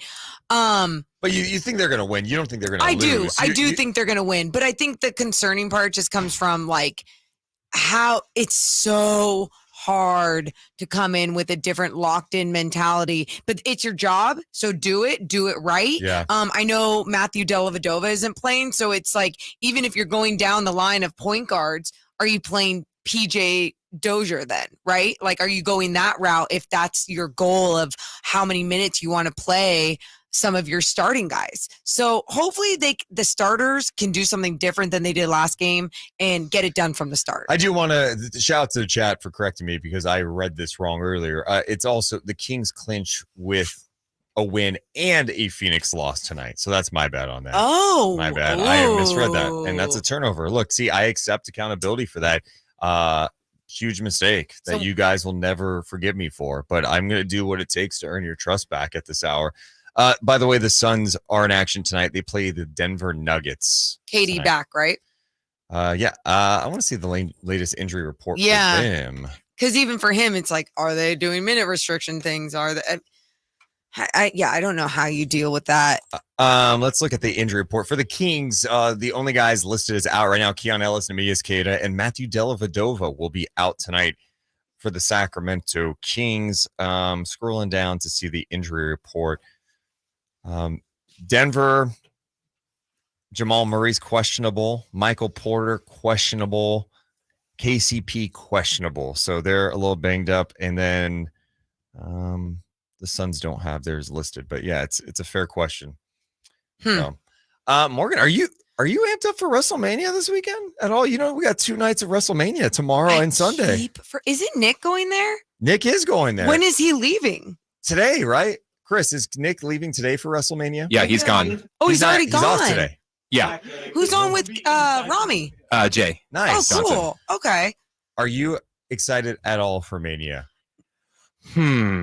Yeah, what day? So it's both days? The ones I'm excited for, the matches I'm excited. Actually, I would say like maybe the only one would be Becky Lynch, obviously.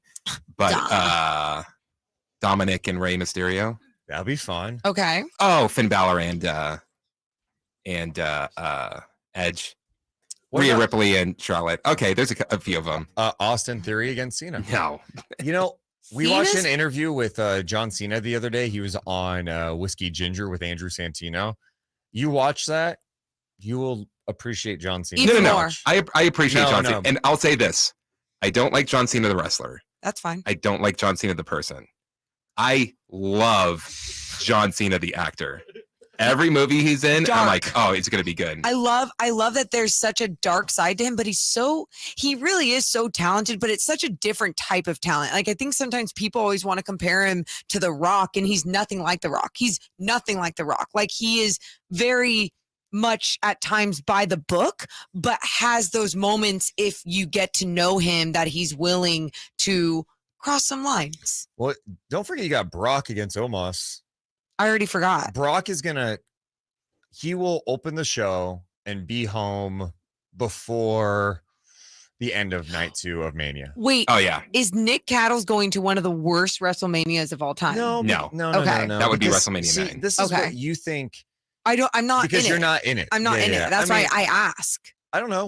We'll see. I don't think I had high expectations for last year. Austin came back. McAfee was awesome. You had Sami Zayn take on Jackass. Oh, yeah. What's all good moments. Also really bad is I'm not going to miss a second. Actually, I am going to miss a second of it because I'm not going to watch Sundays because I'm going to the Kings game.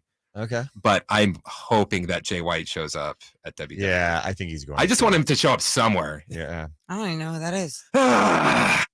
You don't know? The Switchblade? Is that what he does? Wow, looks. You've seen him before. He's been on AEW. He's made an appearance on AEW before. Oh yeah, I've seen him. Japan. Okay, but I don't know. Do you like the day 1 versus day 2? Do you like it in what's it broken up in 2 days? No. So that's my question. If it's day 1 and day 2, here's the thing too: is like we remember like the best stuff of last year's. Okay. But that's because it was 2 days. They had a really good WrestleMania if it was just 1 day. What happens on day 1 though compared to day 2? Is it all wrestling? Yeah. Yeah, they just break it up into 2 days. That's so weird. Night then it's 1, not WrestleMania. It's WrestleMania weekend. Yeah, it is. Exactly. Yeah. Okay. That's like I think the NFL is going to start to think about that. It's not going to be the Super Bowl. It'll be Super Bowl weekend. Yeah, where they do the first half of the Super Bowl on Saturday, and the second half of the game is actually going to be on Sunday. Yeah. Genius. Yeah. We probably should have put that out there. Actually. No, can you imagine a day between the half? Dude, that would be cool. No, yeah. you would watch the first half of a game and then not know how the game ends. You split it up. Yeah, like all right. And well, Well, I can't wait for the second half tomorrow. The people that pay for only the ticket to the first half of the game, but they might get the better half of the game. So stupid. Oh, man. What's not stupid? Yeah, Kettles and Rami with Rami and Jay. It's coming up. They'll get you ready for Kings and Blazers. Kings win tonight, and the Suns lose. The Kings win the division. We love you guys, but we got to go. See ya.